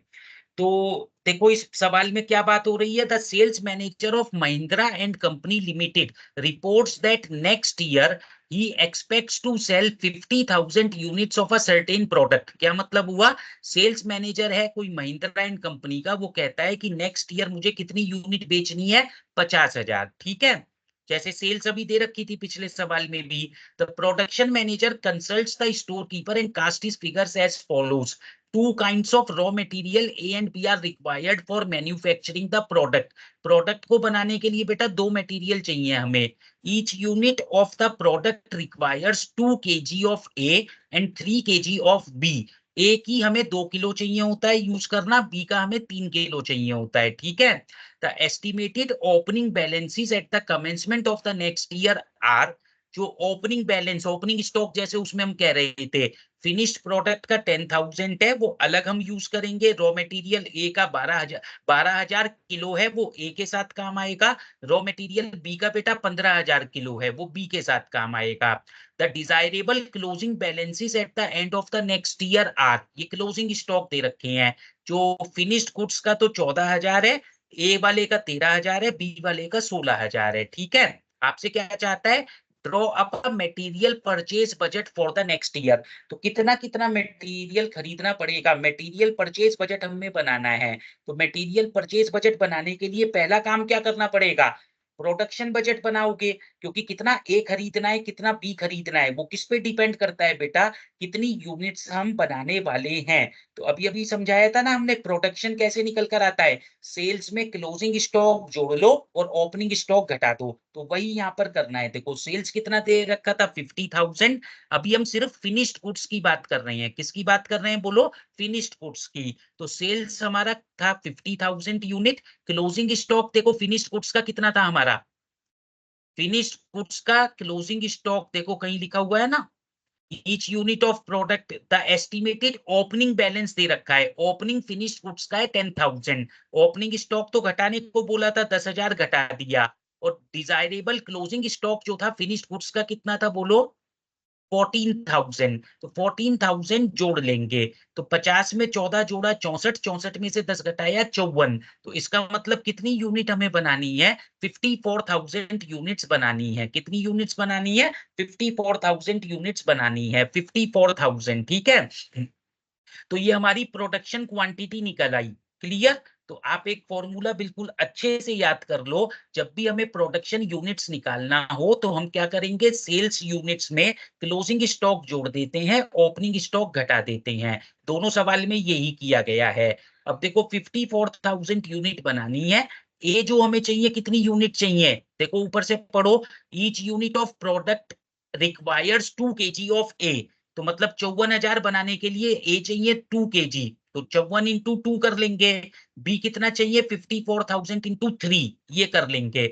उसमें क्या जोड़ेंगे, ओपनिंग स्टॉक और क्लोजिंग स्टॉक, जैसे अभी अभी हमने फिनिश्ड गुड्स में किया था। तो देख लो बेटा, कंजम्पशन ड्यूरिंग द ईयर, ए हमें चाहिए 54,000 यूनिट बनाना है तो 2 पर केजी चाहिएगा। बी का हमें क्या चाहिए, 54,000 यूनिट बनाना है तो 3 पर केजी चाहिएगा। तो ये तो क्या निकला, कितना कंजम्पशन करेंगे, क्या निकला, कितना कंजम्पशन करेंगे, रॉ मटेरियल जो खा लिया जाएगा, ठीक है, कंज्यूम कर लिया जाएगा। तो उसमें से क्या करेंगे, at desired stock at the end of the year. इतना तो हम कंज्यूम करने वाले हैं, कितना हम स्टॉक करके रखने वाले हैं, क्लोजिंग स्टॉक, वो क्वेश्चन में दे रखा था। देखो देखो यहाँ पर दे रखा है ना, closing stock, the desirable closing balances at the end of the year are finished goods का 14,000, वो तो हो गया, ए का 13, बी का 16। तो 13 जुड़ेगा ए में और 16 जुड़ेगा बी में, ये दिख रहा है बेटा।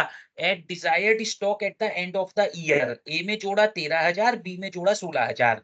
उसमें से फिर लेस क्या कर देंगे, expected stock at the commencement of the year, मतलब वही ओपनिंग स्टॉक। देखो क्वेश्चन में दे रखा है, ओपनिंग बैलेंसेस कितने कितने दे रखे हैं, ए का 12,000, बी का 15,000, ये घट जाएगा। ओपनिंग स्टॉक 12,000 ए में से घट जाएगा, 15,000 बी में से घट जाएगा। तो इसके बाद ये आ जाएगा quantities of material to be purchase, तो ये आ गया। ठीक, तो परचेजेस मुझे निकालना हो तो हम क्या करते हैं, कंजम्पशन जो दे रखा है, इवन प्रोडक्शन निकालना था तो क्या किया था, सेल्स में क्लोजिंग स्टॉक जोड़ा था, ओपनिंग स्टॉक घटाया था।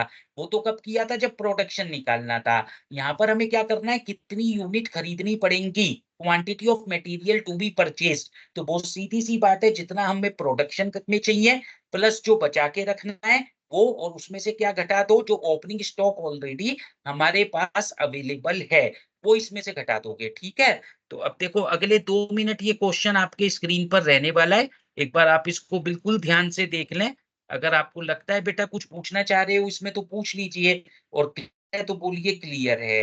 चैट में मुझे सबके जवाब आने चाहिए।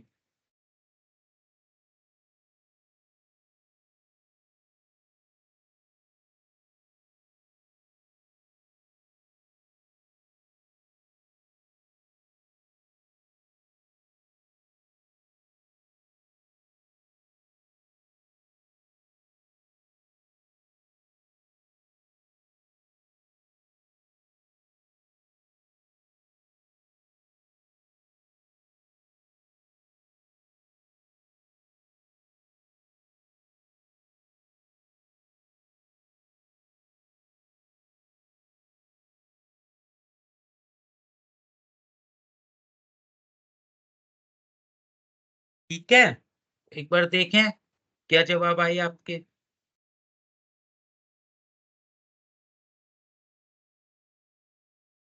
क्लियर है, क्लियर है। और बाकी बच्चे,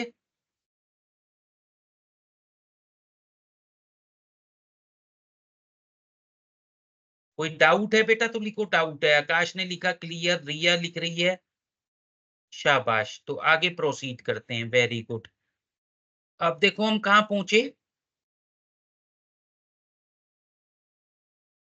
जो ज्यादा इंपॉर्टेंट बजट्स हैं हम उनकी बात कर रहे हैं। अब आ गया देखो कैश बजट। कैश बजट नाम से समझ में आता है कि कितना पैसा हमारे पास एक निश्चित अवधि के बाद होना चाहिए। तो कैश बजट थोड़ा सा आपने अकाउंट्स में भी बनाया है मुझे लगता है, तो सीधा एक न्यूमेरिकल, इसके 3 मेथड्स होते हैं वैसे, receipts and payments method, adjusted profit and loss method, balance sheet method. तो कोई सा भी मेथड आप यूज कर सकते हैं, लेकिन ज्यादातर हम receipts and payments method suggest करते हैं। कैश बजट बनाने के लिए कौन सा मेथड सजेस्ट करते हैं? रिसीप्ट्स एंड पेमेंट्स मेथड, ठीक है। तो ये एक एग्जांपल है, देखो 2.3, इसमें हम कैश बजट बनाएंगे रिसीप्ट्स एंड पेमेंट्स मेथड के हिसाब से। एक बार पढ़ते हैं पूरा, ठीक। A company is expecting to have 25,000 cash in hand on 1st April 2011। 2011 में 1 अप्रैल को हमारे पास 25,000 रुपए का ओपनिंग कैश अवेलेबल है। तो ये ओपनिंग कैश है, ठीक है। And it requires you to prepare cash budget for the 3 months April to June 2011। 3 महीने का आपको कैश बजट बनाना है, अप्रैल मई जून का। The following information is supplied. अब आपको ये जानकारी दे रखी है बेटा, हमें बनाना कब का है? अप्रैल मई जून, लेकिन जानकारी फरवरी से जून तक की दे रखी है। तो कोई ना कोई कारण होगा क्यों फरवरी से हमें जानकारी दे रखी है, अभी जब सवाल पढ़ोगे तो समझ जाओगे। तो फेब्रवरी मार्च अप्रैल मई जून सेल्स गिवन है, परचेजेस गिवन है, वेजेस गिवन है, एक्सपेंसेस गिवन है। अब अदर इंफॉर्मेशन देखो क्या है। Period of credit allowed by suppliers is 2 month. Supplier कौन होते हैं? जिनसे हम माल खरीदते हैं, परचेजेस करते हैं, वो हमें 2 महीने का क्रेडिट दे रहे हैं। इससे क्या मतलब है? जो फरवरी में खरीदा हमने वो फरवरी में नहीं पे करेंगे, मार्च में भी नहीं पे करेंगे, अप्रैल में पे करेंगे। तो जो परचेजेस हमने पे करनी है, जो क्रेडिटर्स को पैसा देना है, अप्रैल में कौन से वाला देना है? जो फरवरी में खरीदा था। मई में कौन से वाला देना है? जो मार्च में खरीदा था। जून में कौन से वाला देना है? जो अप्रैल में खरीदा था, ठीक है। तो 2 महीने बाद हम पैसा देते हैं। कब देते हैं बोलो? 2 महीने बाद पैसा देते हैं। सेकंड एडजस्टमेंट पढ़ो। 25% of sale is for cash and the period of credit allowed to customer for credit sale is 1 month। ध्यान से सुनना, 25% सेल तो कैश में है। कैश मतलब अप्रैल की सेल का 25% तो अप्रैल में मिल जाएगा। ऐसी मई का 25% मई में मिलेगा, 25% जून का जून में मिलेगा। बाकी जो 75% बचता जा रहा है वो कब मिलेगा? Credit allowed to customer for credit sale is 1 month. तो जो क्रेडिट सेल के लिए हम पीरियड दे रहे हैं वो 1 महीने का दे रहे हैं। किसका दे रहे हैं बोलो? 1 महीने का। तो मतलब क्या हुआ? जो अप्रैल में हमें पैसा मिलेगा 25% तो अप्रैल का मिलेगा बेटा। और जो उससे पिछला महीना कौन सा था? मार्च। मार्च का कितना मिलेगा? 75%, क्योंकि वो जो उधार खरीदा था मार्च में, ठीक है, उधार माल जो बेचा था उसका हमें 75% अब जाके पैसा मिलेगा, ठीक है। तो हर महीने 25% तो उसी महीने की सेल्स मिलने वाली है और 75% पिछले महीने की सेल्स मिलने वाली है। तो ये बात आप समझेंगे। सी पार्ट देखो क्या है। Delay in payment of wages and expenses 1 month. तो जो वेजेस की पेमेंट होगी, जो एक्सपेंसेस की पेमेंट होगी, वो 1 महीने बाद होगी। क्या मतलब हुआ? अप्रैल में किस वाले वेजेस और किस वाले एक्सपेंसेस की पेमेंट करोगे? जो मार्च का था। मई में किसकी करोगे? जो अप्रैल का था। जून में किसकी करोगे? जो मई का था, ठीक है। तो इस तरीके से ये बात चलेगी। इसके बाद देखो नेक्स्ट क्या है। Income tax of ₹25,000 is to be paid in June 2011। तो जून 2011 में, सिर्फ जून में, अप्रैल में किसी और महीने में कोई टेंशन नहीं है। बोल रहा है जून में 25,000 का टैक्स देना है तो वो हम दे देंगे, ठीक है। फॉर्मेट क्या होता है कैश बजट का? पहले हम लिखते हैं ओपनिंग कैश, फिर जो भी रेवेन्यू हमें मिलने वाला है, जो भी पैसा मिलेगा उसको हम ऐड करते हैं। किस किस से पैसा मिलता है? या तो कैश सेल्स होती है या कैश रिसीव फ्रॉम कस्टमर होता है। क्या होता है बेटा? कैश सेल्स या कैश रिसीव फ्रॉम कस्टमर। उसमें से क्या घटाते हैं? पेमेंट्स। पेमेंट्स कौन कौन सी होती हैं? Cash paid to creditors. Creditors को जो हम पैसा देते हैं, किसको? क्रेडिटर्स को जो हम पैसा देते हैं। एक कैश परचेजेज होता है, अगर हमने नकद में कुछ माल खरीदा है। और कैसी पेमेंट करनी पड़ती है? जैसे यहाँ पर दे तो रखा है, वेजिस हमें देना पड़ेगा, एक्सपेंसेस हमें देना पड़ेगा। और क्या देना पड़ेगा बेटा?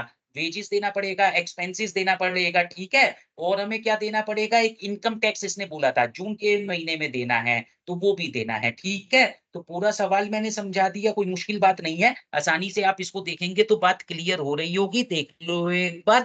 ओपनिंग स्टॉक था 25,000 का, ये अप्रैल में लिख ही दिया। रिसीप्ट्स में जो सेल्स आई है वो 25% तो उसी महीने की आई होगी, 75% पिछले महीने की आई होगी। ये मैंने अभी सब समझाया था, आप कैलकुलेशन करके देख लेना। कैश सेल जो है वो 25% है, सेम महीने महीने का। डेटर मतलब cash received from debtors. Debtors के नाम का क्या मतलब है? Cash received from debtors. Debtor से कौन सा पैसा मिलेगा? जो हमने क्रेडिट सेल्स की होगी, जो उधार माल बेचा होगा, ठीक है, तो वो हमें डेटर से पैसा मिलेगा, ठीक है। तो वो पिछले महीने का 75% मिलेगा, ये अभी सब समझाया था। तो ओपनिंग कैश में बेटा जोड़ लोगे रिसीप्ट, पेमेंट में क्या आएगा? क्रेडिटर जो करना है वो 2 महीने पुराना करना है, क्योंकि 2 महीने उधार चल रहा है, तो उसी हिसाब से लिख दो। वेजिस 1 महीने पुराना देना है, एक्सपेंसेस भी 1 महीने पुराना देना है, और इनकम टैक्स जो देना है वो जून वाला हमें देना है, ठीक है, सिर्फ एक ही खर्चा।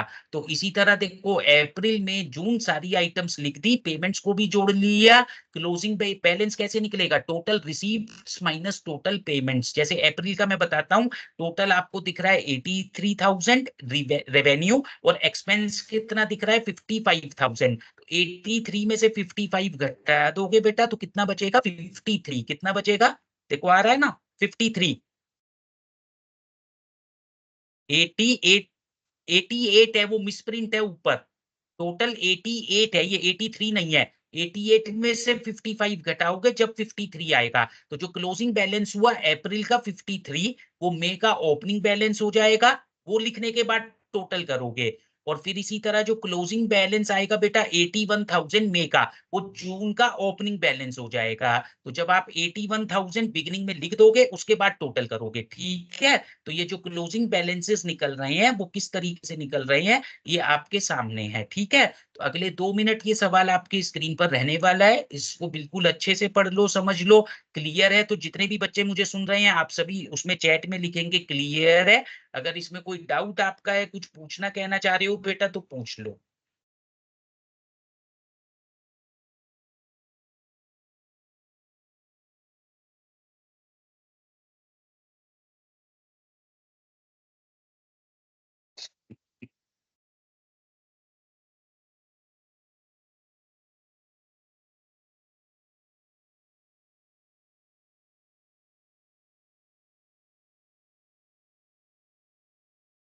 देखते हैं चैट में क्या जवाब आए हैं।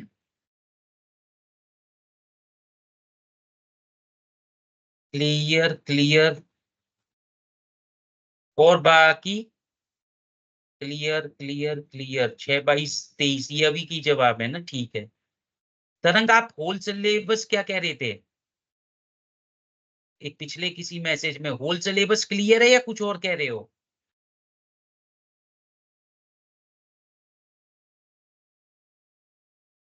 क्या पढ़ाया था सर ने? तरंग, अच्छा आपस में आप चैट कर रहे थे कुछ।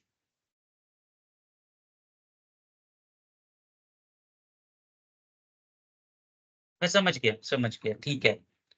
ओके। आज तो कुछ मुहूर्त ऐसा था, लग रहा था पढ़ा ही नहीं पाएंगे हैं। चलो हो गया, लैपटॉप बदलने से काम चला सारा है।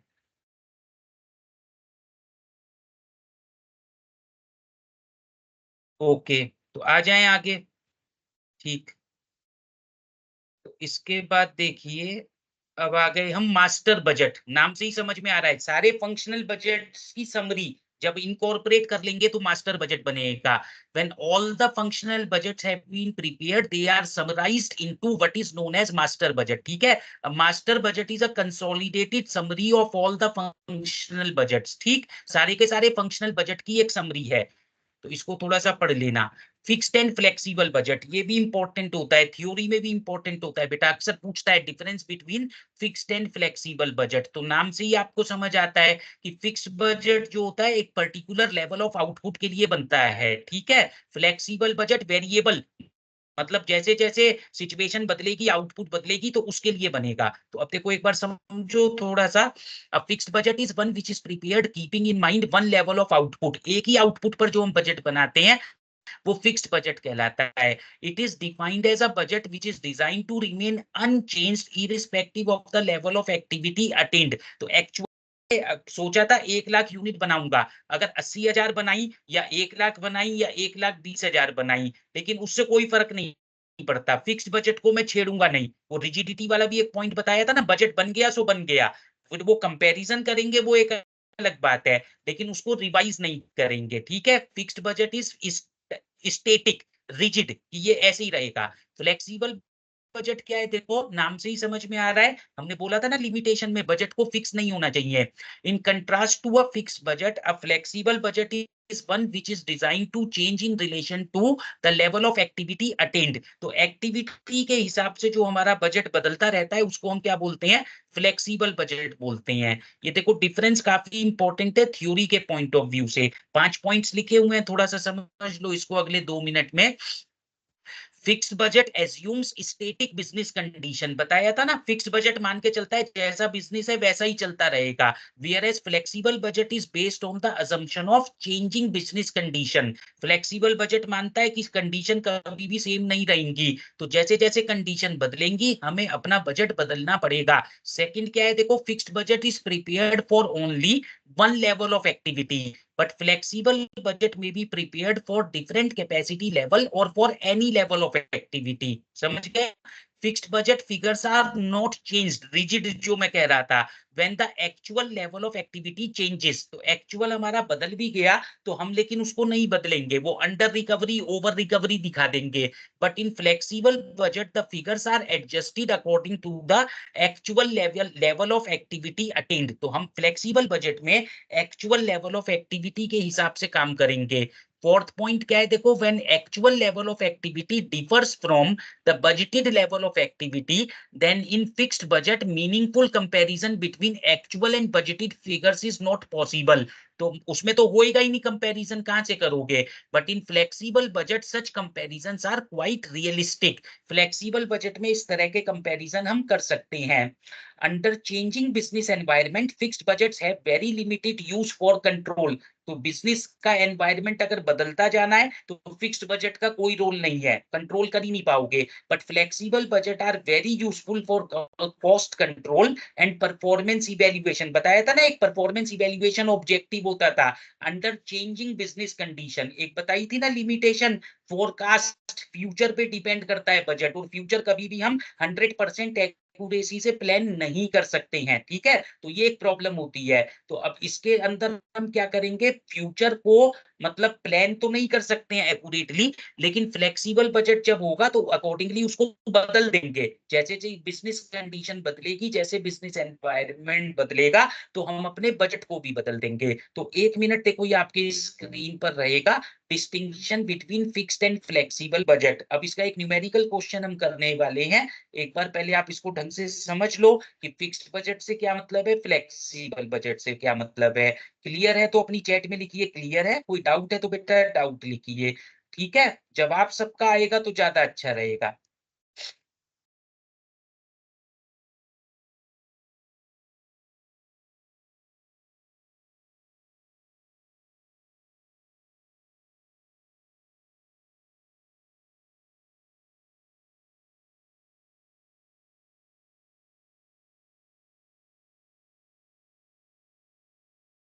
वेरी गुड, आ गए 2-3 जवाब आ गए, चलो ठीक है आगे प्रोसीड करते हैं। अब देखो एक न्यूमेरिकल करेंगे, ये है फिक्स्ड एंड फ्लेक्सिबल बजट। ये भी देखो बीकॉम लिखा है ना, आया है, यहाँ तो मदुरई लिखा है, लेकिन ये रेगुलर में भी आता है, ठीक।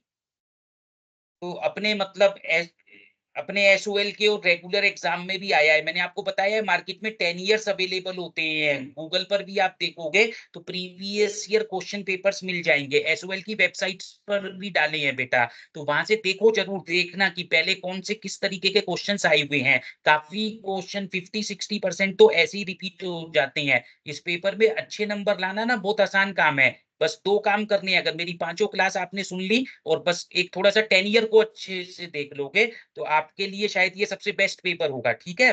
तो पढ़ेंगे एक बार, देखो draw a flexible budget for the overhead expenses. तो ये फ्लेक्सिबल बजट सिर्फ ओवरहेड के लिए बनवा रहा है। On the basis of the following data and determine the overhead rates eight 70%, 80%, 90% plant capacity. तो फ्लेक्सिबल हो गया ना कि प्लांट कैपेसिटी कोई जरूरी नहीं है कि फिक्स रहेगी 80% पर, वो 70% पर होगी तो ओवरहेड कितने होंगे, 90% पर होगी तो कितने होंगे। तो ये हमें फ्लेक्सिबल बजट ही बनाना है कहीं ना कहीं इसमें। तो 80% पर तो इसने डेटा दे रखा है हमको। तो वेरिएबल ओवरहेड्स के नाम पर देखो, इनडायरेक्ट लेबर कितना है 12,000, स्टोर इंक्लूडिंग स्पेयर, ये कितना है बेटा 4000। फिर आपको दे रखा है सेमी वेरिएबल ओवरहेड, इसमें देखो क्या क्या दे रखा है, पावर, पावर कह रहा है 30% फिक्स्ड है, 70% वेरिएबल है। तो वेरिएबल हो गई 70%, मतलब 20,000 का 70% मतलब 14,000। 30% फिक्स्ड हो गई, तो 20,000 का 30% बेटा 6,000 हो गई फिक्स। तो ध्यान रखना, कागज पेन लेके बैठे हो तो लिख लो कि सेमी वेरिएबल ओवरहेड में से 14,000 तो वेरिएबल है और 6,000 बेटा फिक्स्ड है। रिपेयर एंड मेंटेनेंस, ऐसे ही इसका ब्रेकअप करो, 2,000 है ना ये, तो 60% मतलब 1,200 तो फिक्स्ड है और 40% मतलब 800 वेरिएबल है। Repair and maintenance. अब आपको क्या दे रखा है, फिक्स्ड ओवरहेड्स, तो ये तो बदलेंगे नहीं। बदलेगा क्या, जैसे जैसे बेटा लेवल बदलेगा, चाहे मैं 10% पे बनाऊं, कल भी समझा रहा था ना, चाहे 20% पे बनाऊं चाहे ना बनाऊं, फिक्स्ड कॉस्ट तो सेम रहेगी। फर्क किसका पड़ता है, सिर्फ और सिर्फ वेरिएबल कॉस्ट का। वेरिएबल कॉस्ट बदल जाती है, ठीक है। तो देखो जरा, तो ये फिक्स्ड ओवरहेड जो दे रखा है डेप्रीसी, और ऊपर भी जो अभी हमने फिक्स्ड निकाला था, जैसे पावर कितनी थी 20,000 का 30%, तो कितना निकला था 6,000। वो फिक्स है बेटा, 6,000 6,000 6,000। चाहे 70% पे बात करें, चाहे 80% पे बात करें, चाहे 90% पे बात करें, तो वो फिक्स्ड हमारी रहेगी, पावर 6,000 आएगी। इसी तरह रिपेयर एंड मेंटेनेंस है 60% फिक्स, ठीक है। तो 60% फिक्स्ड मतलब 2,000 का 60% आया 1,200, तो वो कितनी रहेगी 1,200 1,200 1,200 फिक्स रहेगी वो भी हमारी, ठीक है। तो फिक्स्ड ओवरहेड्स ये जो तीनों दे रखे हैं ये भी फिक्स रहेंगे। बदलेगा क्या, वो कैसे निकालोगे वो भी समझ लो। देखो इनडायरेक्ट लेबर है 12,000, ये किस कैपेसिटी पर है 80% पर, तो इसको 80 से डिवाइड करोगे और जब 70 पे निकालोगे तो इंटू 70, और जब 90 पे निकालोगे तो इंटू 90, ऐसे करना है। स्टोर्स इंक्लूडिंग स्पेयर, ये 4,000 है ना, ये सब वेरिएबल है, जब तक वो फिक्स्ड और वेरिएबल नहीं समझ में आ रहा है। ऊपर लिखा ही है हेडिंग वेरिएबल ओवरहेड, स्टोर्स की बात कर रहा है तो 4,000 है, ये 80% पर है। तो 80 से डिवाइड करोगे बेटा 70 से मल्टीप्लाई करोगे, इसी तरह 90 से डिवाइड करोगे, सॉरी 80 से डिवाइड करोगे 70 से मल्टीप्लाई करोगे 70% के लिए, और इसको दूसरा किससे 80 से डिवाइड करोगे 90 से मल्टीप्लाई करोगे 90% के लिए। इसी तरह वो जो सेमी वेरिएबल में जो पावर थी 70% वेरिएबल, 20,000 का 70% आया था 14,000। 14,000 को क्या करोगे 80 से डिवाइड करोगे, 70% के लिए 70 से मल्टीप्लाई करोगे, 90% के लिए 90 से मल्टीप्लाई करोगे।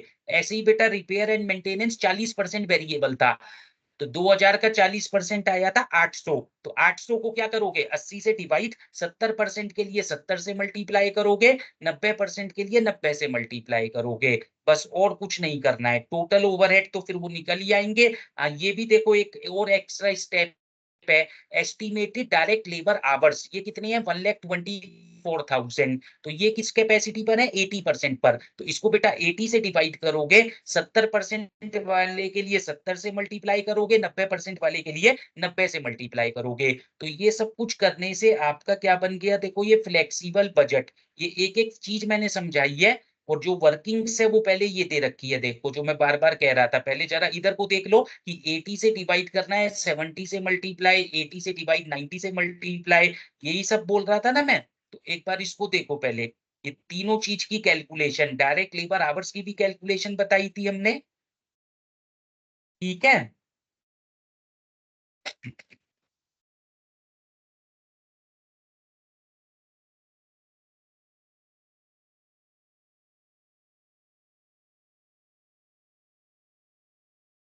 और अब ये फिगर्स हैं, देखो फ्लेक्सिबल बजट बना हुआ है ये आपको बता रहा है कि 70% हो तो ये इस हिसाब से बनेगा, 80% तो ऐसे, 90% तो ऐसे।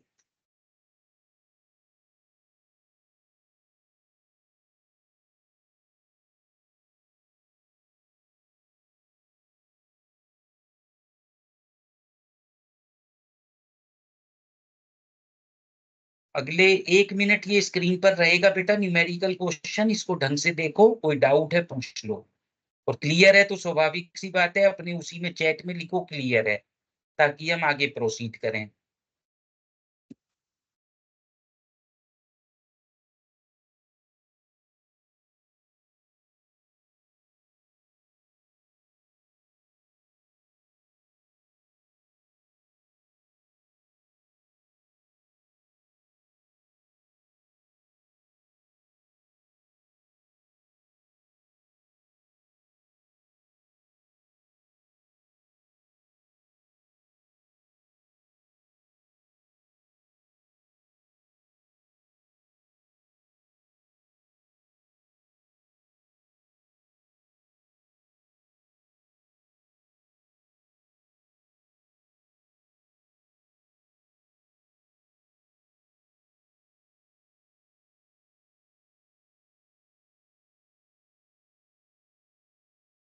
ठीक है, इसके बाद देखो नेक्स्ट हेडिंग क्या है जो अभी पढ़ना है, ये जीरो बेस बजटिंग। ये भी थ्योरी के लिए इंपॉर्टेंट है। एक बार देख लें पहले चैट में आपके क्या जवाब आए हैं। ये हम 36 के आसपास की बात कर रहे हैं ना। ठीक है, सबके क्लियर के ही जवाब हैं, किसी को कोई डाउट नहीं है। ठीक है, ओके, तो आगे प्रोसीड करते हैं। ये क्या कह रहा था मैं, जीरो बेस बजटिंग। नाम से समझ आ रहा है बेटा, जीरो से शुरू करना है, स्क्रैच से शुरू करना है। तो जीरो से शुरू करने का क्या मतलब होता है, एक तो होता है ट्रेडिशनल बजटिंग। ट्रेडिशनल बजटिंग क्या होता है कि जो चल रहा है उसी के हिसाब से अगली बार बजट बनेगा। लेकिन जीरो बेस बजटिंग एक मॉडर्न टेक्निक ऑफ बजटिंग है। इसमें each item of expense is to be justified each time when the budget is prepared। जैसे मैं समझाऊं, ट्रेडिशनल बजटिंग में अगर आप कहेंगे अपने पेरेंट्स से कि पिछले साल मेरी पॉकेट मनी थी, मतलब 10,000 रुपए मैंने एक साल में आपसे लिए थे, अब मुझे 12,000 दे दो। ठीक है, तो ट्रेडिशनल बजटिंग के हिसाब से पेरेंट्स कहेंगे ठीक है 20% ही तो फालतू मांग रहा है, दे दो। ये हो गया। लेकिन जीरो बेस बजटिंग में आपको पहले 10,000 को भी दोबारा जस्टिफाई करना पड़ेगा कि पिछले साल आपने 10,000 रुपए क्यों लिए थे, उसका क्या खर्चा किया था, वो सही भी लिए थे, पता चला कम लिए थे, ज्यादा लिए थे। पहले जब 10 को जस्टिफाई कर लोगे उसके बाद बात होगी कि कुछ और बढ़ना है या नहीं। तो मतलब ये जीरो बेस बजटिंग है। जीरो बेस मतलब you have to justify each and every item of budget each time when a new budget is prepared. तो जैसे ही नया बजट बनाएंगे तो उस बजट से रिलेटेड हर आइटम को हमें दोबारा जस्टिफाई करना पड़ेगा। और ये अच्छी बात है, क्योंकि ट्रेडिशनल बजट में क्या होता है कि अगर एक बार इनएफिशिएंट बजट बन गया तो वो बार बार चलता रहेगा। जीरो बेस बजट में अगर पिछले बजट में कोई कमी रह गई थी, गलती रह गई थी, तो जब दोबारा जस्टिफाई करने की कोशिश करोगे तो हो सकता है पकड़ा जाए, वो हो सकता है वो गलती रिवील हो जाए। तो वो फिर आप अपनी पुरानी गलतियों को ठीक कर सकते हो। ये इसका कॉन्सेप्ट है बेटा, देखो थोड़ा सा पढ़ देते हैं। Zero based budgeting is a recent development in the area of management control system and is steadily gaining importance in the business world. Before preparing a budget, a base is determined from which the budget process begins. तो पहले तो कोई base आप बनाओगे, वो base हमेशा zero ही रहेगी। यहाँ पर हर आइटम को दोबारा जस्टिफाई करना पड़ेगा। Quite often, current year's budget is taken as the base or the starting point for preparing the next year budget. Current year budget से शुरू करोगे, लेकिन फिर भी उसको हर आइटम को जस्टिफाई करना पड़ेगा। The figures in the base are changed as per the plan for the next year. This approach of preparing a budget is called incremental budgeting since the budget process is concerned mainly with the increases और changes in the operation that are likely to occur during the budget period. ठीक है, तो ये थोड़ा सा concept देखो मैंने बताया जीरो बेस बजटिंग का। इसकी कुछ फीचर्स हैं, देखो यहाँ पर इनको पढ़ते हैं तो और आपको क्लियर होगा जिस तरीके से मैंने समझाया है। All budget items both old and newly proposed are considered totally afresh. मैंने बोला ना, जो पहले भी खर्च होता था उसको भी दोबारा जस्टिफाई करना है, वो भी दोबारा नए सिरे से लिखी जाएगी। और जो नया खर्चा करना है वो तो लिखा ही जाएगा नए सिरे से। Amount to be spent on each budget item is to be totally justified. हर एक को जस्टिफाई करना है। A detailed cost benefit analysis of each budget program is undertaken and each program has to compete for scarce resources। ठीक है, departmental objectives are linked to corporate goals. Company के goal से आप डिपार्टमेंट के objectives को link करेंगे। The main stress is not on how much a department will spend but on why it needs to spend. ठीक है, कितना आप खर्चा करोगे वो जरूरी नहीं है, उस पर हमारा ध्यान नहीं है, क्यों करोगे। तो एक आदमी कहेगा मुझे 1,00,000 रुपए चाहिए, हम अलाउ कर देंगे क्योंकि वो जस्टिफाई कर रहा है। एक बोलेगा 20,000 रुपए चाहिए, मना कर देंगे क्योंकि वो जस्टिफाई नहीं कर पा रहा है। तो ये हमें जीरो बेस बजट में देखना है। Managers at all the levels participate in zero base budgeting process and they are corresponding and have corresponding accountabilities. तो जीरो बेस बजट में मैनेजर मतलब पार्टिसिपेट करते हैं और उनकी जिम्मेदारी होती है। ठीक है, तो ये थोड़ा सा बेटा मैंने जीरो बेस बजटिंग का कॉन्सेप्ट बताया। इसके बाद नेक्स्ट कॉन्सेप्ट है, देखो यहाँ क्या बोलते हैं, परफॉर्मेंस बजटिंग। तो परफॉर्मेंस, अभी तक हम जितने बजट बनाते थे ना वो क्वांटिटेटिव बजट थे, वहां मॉनिटरी फिगर्स पर फोकस था। परफॉर्मेंस बजट क्वालिटेटिव है, इसमें आपकी परफॉर्मेंस पर फोकस है। तो देखो समझो थोड़ा सा, Performance budget is also a recent development which tries to overcome the limitation of traditional budgeting. In traditional system of budgeting as used in business enterprises and government departments, the main defect is that control of performance in terms of physical units and the related cost is not achieved. ठीक है, तो कितनी unit है उस पे आप ध्यान नहीं दे पाते हो, रिलेटेड कॉस्ट पे ध्यान नहीं दे पाते हो. This is because in such budgeting money concept is given more importance. Money पे ध्यान होता है, यूनिट्स पे ध्यान नहीं होता. लेकिन performance budgeting is relatively new concept which focuses on functions, programmes and activities. इसमें फंक्शन पे भी फोकस है, प्रोग्राम पर भी फोकस है, एक्टिविटीज पर भी फोकस है.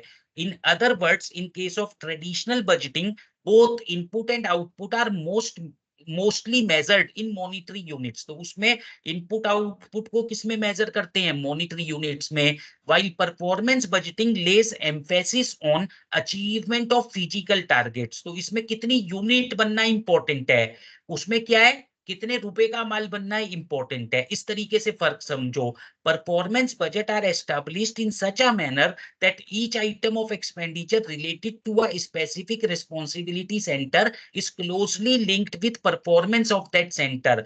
Thus, performance budgeting lays stress on activities and programs. It tries to answer question like what is to be achieved, how is it to be achieved, when is it to be achieved. इस तरीके के सवालों का जवाब हम performance budgeting में ढूंढ रहे होते हैं. तो अगले 1 मिनट देखो स्क्रीन पर ये रहने वाला है परफॉर्मेंस बजटिंग. यहाँ तक अभी जो मैंने समझाया उसमें कहीं कोई डाउट है तो बेटा पूछ लो, और सारा क्लियर है तो उस पे लिखो क्लियर है. फिर अभी आगे चलते हैं. अभी करीब 15-20 मिनट का समय, 20 मिनट अभी आपको और पढ़ाने वाले हैं.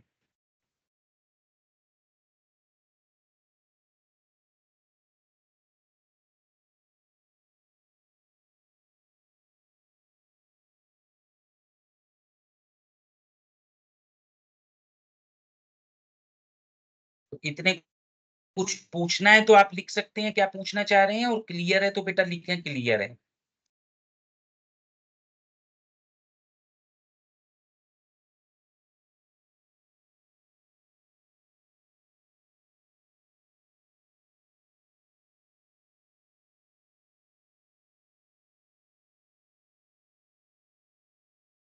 ठीक है, अब आगे चलते हैं. देखो और अभी आज का जो एजेंडा था, परफॉर्मेंस बजटिंग, ये कुछ स्टेप्स इन परफॉर्मेंस बजटिंग की बात हो रही है. तो परफॉर्मेंस बजटिंग करेंगे तो क्या क्या स्टेप्स होंगे, आसान है. एस्टैब्लिशमेंट ऑफ रेस्पॉन्सिबिलिटी सेंटर बढ़ाया था ना, जैसे cost centre, revenue centre, profit centre, वो सब रेस्पॉन्सिबिलिटी सेंटर बनाओगे. Establishment of performance target, performance के क्या टारगेट होंगे, सेल्स की बात नहीं कर रहा हूं, प्रोडक्शन की नहीं कर रहा हूं, परफॉर्मेंस टारगेट हम डिसाइड करेंगे. Estimating financial requirement, comparison of actual with the budgeted performance, and then reporting and action. तो 1 मिनट देखो रहेगा, ये स्क्रीन पर पढ़ लो, इजीली समझ आ रहा होगा कि परफॉर्मेंस बजटिंग में क्या क्या स्टेप्स हैं.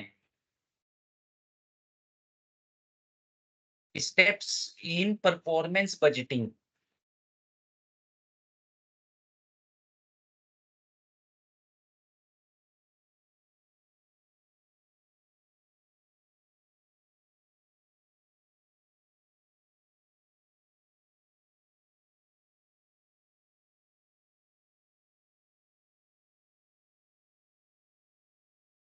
इसके बाद देखो थोड़ा सा जो भी और कवर करना चाह रहे थे हम, एक तो कंट्रोल रेशोस, इसको भी करते हैं लास्ट में. एक छोटा सा टॉपिक देखो और था, एक कहीं प्रोग्राम बजट लिखा था जब मैंने आपको सिलेबस दिखाया था, उसमें एक टर्म लिखी थी प्रोग्राम बजट, इसको थोड़ा सा पढ़ लो. तो जो प्रोग्राम से रिलेटेड बजट है वो प्रोग्राम बजट है. अब budget set out for a plan और a programme of action of the organization is known as a programme budget. जब कोई प्रोग्राम हम रन कर रहे हैं, कोई प्लान हम बना रहे हैं, उससे रिलेटेड जो बजट है वो प्रोग्राम बजट कहलाता है. Such budgets can be prepared for each plan और प्रोग्राम सेपरेटली. तो हर प्लान के लिए, हर प्रोग्राम के लिए प्रोग्राम बजट अलग अलग बनाया जाएगा. It helps management in assessing the economies of various programme, कि कौन सा प्रोग्राम सक्सेसफुल है, कौन सा प्रोग्राम बेटा सस्ता है, कौन सा प्रोग्राम महंगा है, ये सब हमें प्रोग्राम बजट बनाने से समझ आएगा।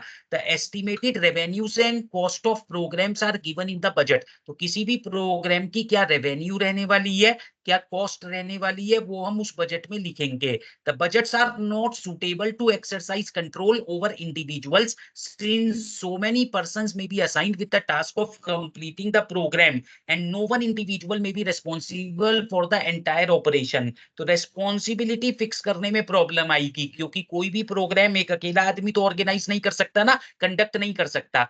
तो ये एक थोड़ा सा इसमें इशू रहता है। तो बस थोड़ा सा इतना ही पढ़ लेना व्हाट इज प्रोग्राम बजट, की कभी छोटा एक पूछ ले तो आप लिख पाओ। अब आखिरी चीज जो आज की क्लास के लिए हमने छोड़ रखा था, ये कंट्रोल रेशोज है। क्या नाम है? Control ratios. वैसे तो इसको उसमें भी पढ़ सकते थे, स्टैंडर्ड कॉस्टिंग में, लेकिन क्योंकि वो थोड़ा सा मुश्किल चैप्टर है और काफी सारे फॉर्मूले हैं, लेबर वेरिएंस, मटेरियल वेरिएंस, उनके सवाल हम कल करेंगे। तो ज्यादातर काम हम आज खत्म कर रहे हैं। तो कंट्रोल रेशोज देखो, इसको समझो। तो three important ratios are commonly used by the management to find out whether the deviations of actual from the budgeted results are favorable or otherwise। तो कंट्रोल करने के लिए, बजटरी कंट्रोल है ना चैप्टर का नाम, तो तीन तरह की रेशो मैनेजमेंट यूज करती है। पहली रेशो क्या है बेटा? Activity ratio. क्या है? Activity ratio. इससे क्या मतलब है? It is a measure of the level of activity attained over a period. कितने परसेंट एक्टिविटी लेवल आपका है, ये पता चलता है। It is obtained when the number of standard hours equivalent to work produce are expressed as a percentage of budgeted hours. क्या मतलब हुआ? हमने सोचा था 1 लाख घंटे काम होगा, ठीक है, 10,000 यूनिट बनी है, तो एक यूनिट को बनाने में 6 घंटे लगे हैं, तो 10,000 इंटू 6, ठीक है, ये तो हुआ एक्चुअल आवर। एक यूनिट को बनाने में 7 घंटे लगने चाहिए थे, तो 10,000 इंटू 7 ये लगना चाहिए था। तो ये हमें 10,000 इंटू 7, जो 70,000 आया, उसको बजटेड आवर्स 1 लाख से डिवाइड कर देंगे तो एक्टिविटी रेशो निकल आएगा। एक्चुअल आवर का इसमें कोई रोल नहीं है। जब हम एक्टिविटी रेशो बोल रहे हैं तो क्या फॉर्मूला है, देखो आपको दिख रहा है, standard hours for actual production. तो एक तो बेटा होता है budgeted hours for actual production, एक होता है actual hours for actual production. हमें क्या लेना है? Standard hours for actual production. इतनी यूनिट बनाने के लिए कितने घंटे लगने चाहिए थे, ऐसे समझेंगे। इतनी यूनिट बनाने के लिए कितने घंटे लगने चाहिए थे, standard hours for actual production divided by budgeted hours. तो ये आपकी एक्टिविटी रेशो है।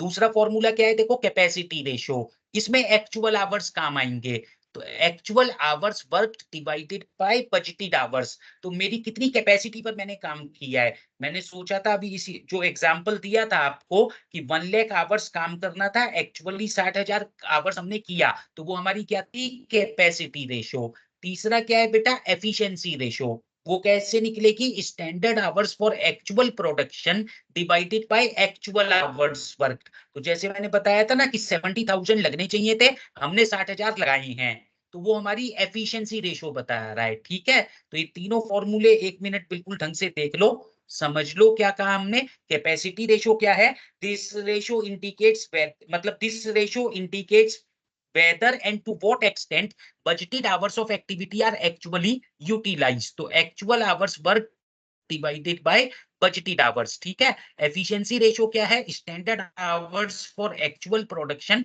divided by actual hours, ठीक। तो एक चीज आप देख रहे होंगे, अगर हम एक्टिविटी रेशो को कैपेसिटी रेशो से डिवाइड कर दें, क्या करें बोलो? एक्टिविटी रेशो को कैपेसिटी रेशो से डिवाइड कर दें, तो बजटेड आवर से बजटेड आवर कट जाएगा, तो फॉर्मूला क्या बचेगा? Standard hours for actual production divided by actual hours work. तो जब हम एक्टिविटी रेशो को कैपेसिटी रेशो से डिवाइड करेंगे तो एफिशिएंसी रेशो आ जाएगी। देखो, समझने की कोशिश करो मैं क्या बोल रहा हूँ। एफिशिएंसी रेशो का क्या फॉर्मूला बना? Ratio divided by efficiency ratio. तो activity ratio divided by capacity ratio, तो वो आपकी एफिशिएंसी रेशो आ जाएगी, ठीक है। तो ये तीनों फॉर्मूले आपको क्लियर होने चाहिए, थोड़ा सा याद करेंगे। एक और फॉर्मूला दे रखा है, देखो बेटा, कैलेंडर रेशो। तो नाम से ही समझ आता है, actual days divided by budgeted days into 100। Actually कितने घंटे काम करना है और बजटेड कितने घंटे काम करना था। तो एक छोटा सा ये इलस्ट्रेशन 24 देखो हम आपको बताते हैं, ठीक है। तो इसमें कह रहा है दो रेशो पूछ रहा है आपसे, एफिशिएंसी रेशो और दूसरा कैपेसिटी रेशो। तो फॉर्मूले याद रखेंगे, एक बार पढ़िए बेटा। बजटरी प्रोडक्शन 80 यूनिट्स दे रखा है, एक्चुअल प्रोडक्शन है 60 units, standard time per unit 8 घंटे लगने चाहिए थे। तो 60 यूनिट बनाने के लिए बेटा कितने घंटे लगने चाहिए थे? एक्चुअल प्रोडक्शन 60 यूनिट्स का है, तो 60 बनाने के लिए 8 के हिसाब से 8 × 48 480 घंटे लगने चाहिए थे। ये क्या निकला है? Standard hours for actual production. जब मैं 480 घंटे की बात कर रहा हूं तो क्या निकाला है मैंने? Standard hours for actual production. अब दूसरा क्या दे रखा है? एक्चुअल आवर्स वर्क तो दे ही रखा है 500 घंटे। और तीसरा काम क्या है बेटा? बजटेड प्रोडक्शन दे रखा है 80 और स्टैंडर्ड टाइम तो 8 है। तो बजटरी आवर्स कितने होने चाहिए थे? 80 × 8, 8 8 64, 640 घंटे। अगर मैं बोलूं आपसे इस एग्जांपल में बजटेड आवर्स कैसे निकल रहा है? 80 × 8 मतलब 640। एक्चुअल आवर्स कैसे निकल रहा है? वो तो आपको दे ही रखा है 500। और जो standard hours for actual production कैसे निकलेगा? 80, ये 60 × 80 कैसे निकलेगा बोलो? 60 × 80। और अब अपने फॉर्मूले लगा देंगे तो आंसर आ जाएगा। देखो, एफिशिएंसी रेशियो का क्या फॉर्मूला बताया मैंने? Standard hours for actual production divided by actual hours worked. तो स्टैंडर्ड आवर कितने निकाले थे अभी? 480 और एक्चुअल तो 500 दे ही रखा था। कैपेसिटी रेशियो का क्या फॉर्मूला बताया था? Actual hours work divided by budgeted. Actual तो 500 है, बजटेड कैसे निकलेगा? 80 × 8 बजट के हिसाब से 640। तो एफिशिएंसी रेशियो हमारी कितनी आई? 96%। कैपेसिटी रेशियो हमारी कितनी आई? 78.12%। ठीक है, तो टोटल 4 तरह की कंट्रोल रेशियो आपको बताई गई है। ये आपके सामने है बेटा, 1-2 मिनट लगा के देख लो, एग्जाम्पल को देख लो। 1 मिनट के लिए मैं चुप हुआ। अगर ये सब क्लियर है तो आप लिखेंगे वहीं अपने स्क्रीन पर क्लियर है, और अगर कुछ पूछना चाह रहे हो, कोई डाउट है तो पूछ लो।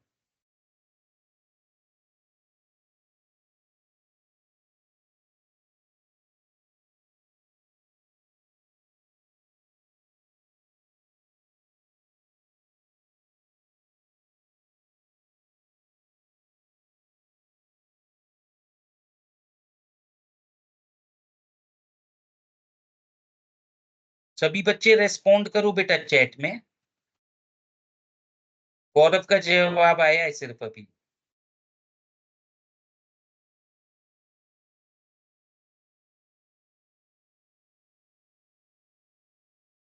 तो आज का जो एजेंडा था आज की क्लास के लिए, हमें स्टैंडर्ड को ये अपना बजटरी कंट्रोल कंप्लीट करना था। सो तो मैंने कंप्लीट कर लिया है। आप कुछ और कहना पूछना चाहते हैं तो अभी लगभग 5-7 मिनट है हमारे पास, तो आप लिख सकते हैं बेटा चैट में।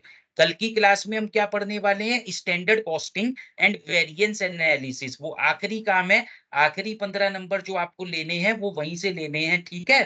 तो standard costing and variance analysis, तो उसमें स्टैंडर्ड कॉस्टिंग का कॉन्सेप्ट बजटरी कंट्रोल से वो कैसे डिफरेंट है, मटेरियल वेरिएंस क्या होती है, लेबर वेरिएंस क्या होती है, वो सारा काम हम कल की क्लास में करने वाले हैं।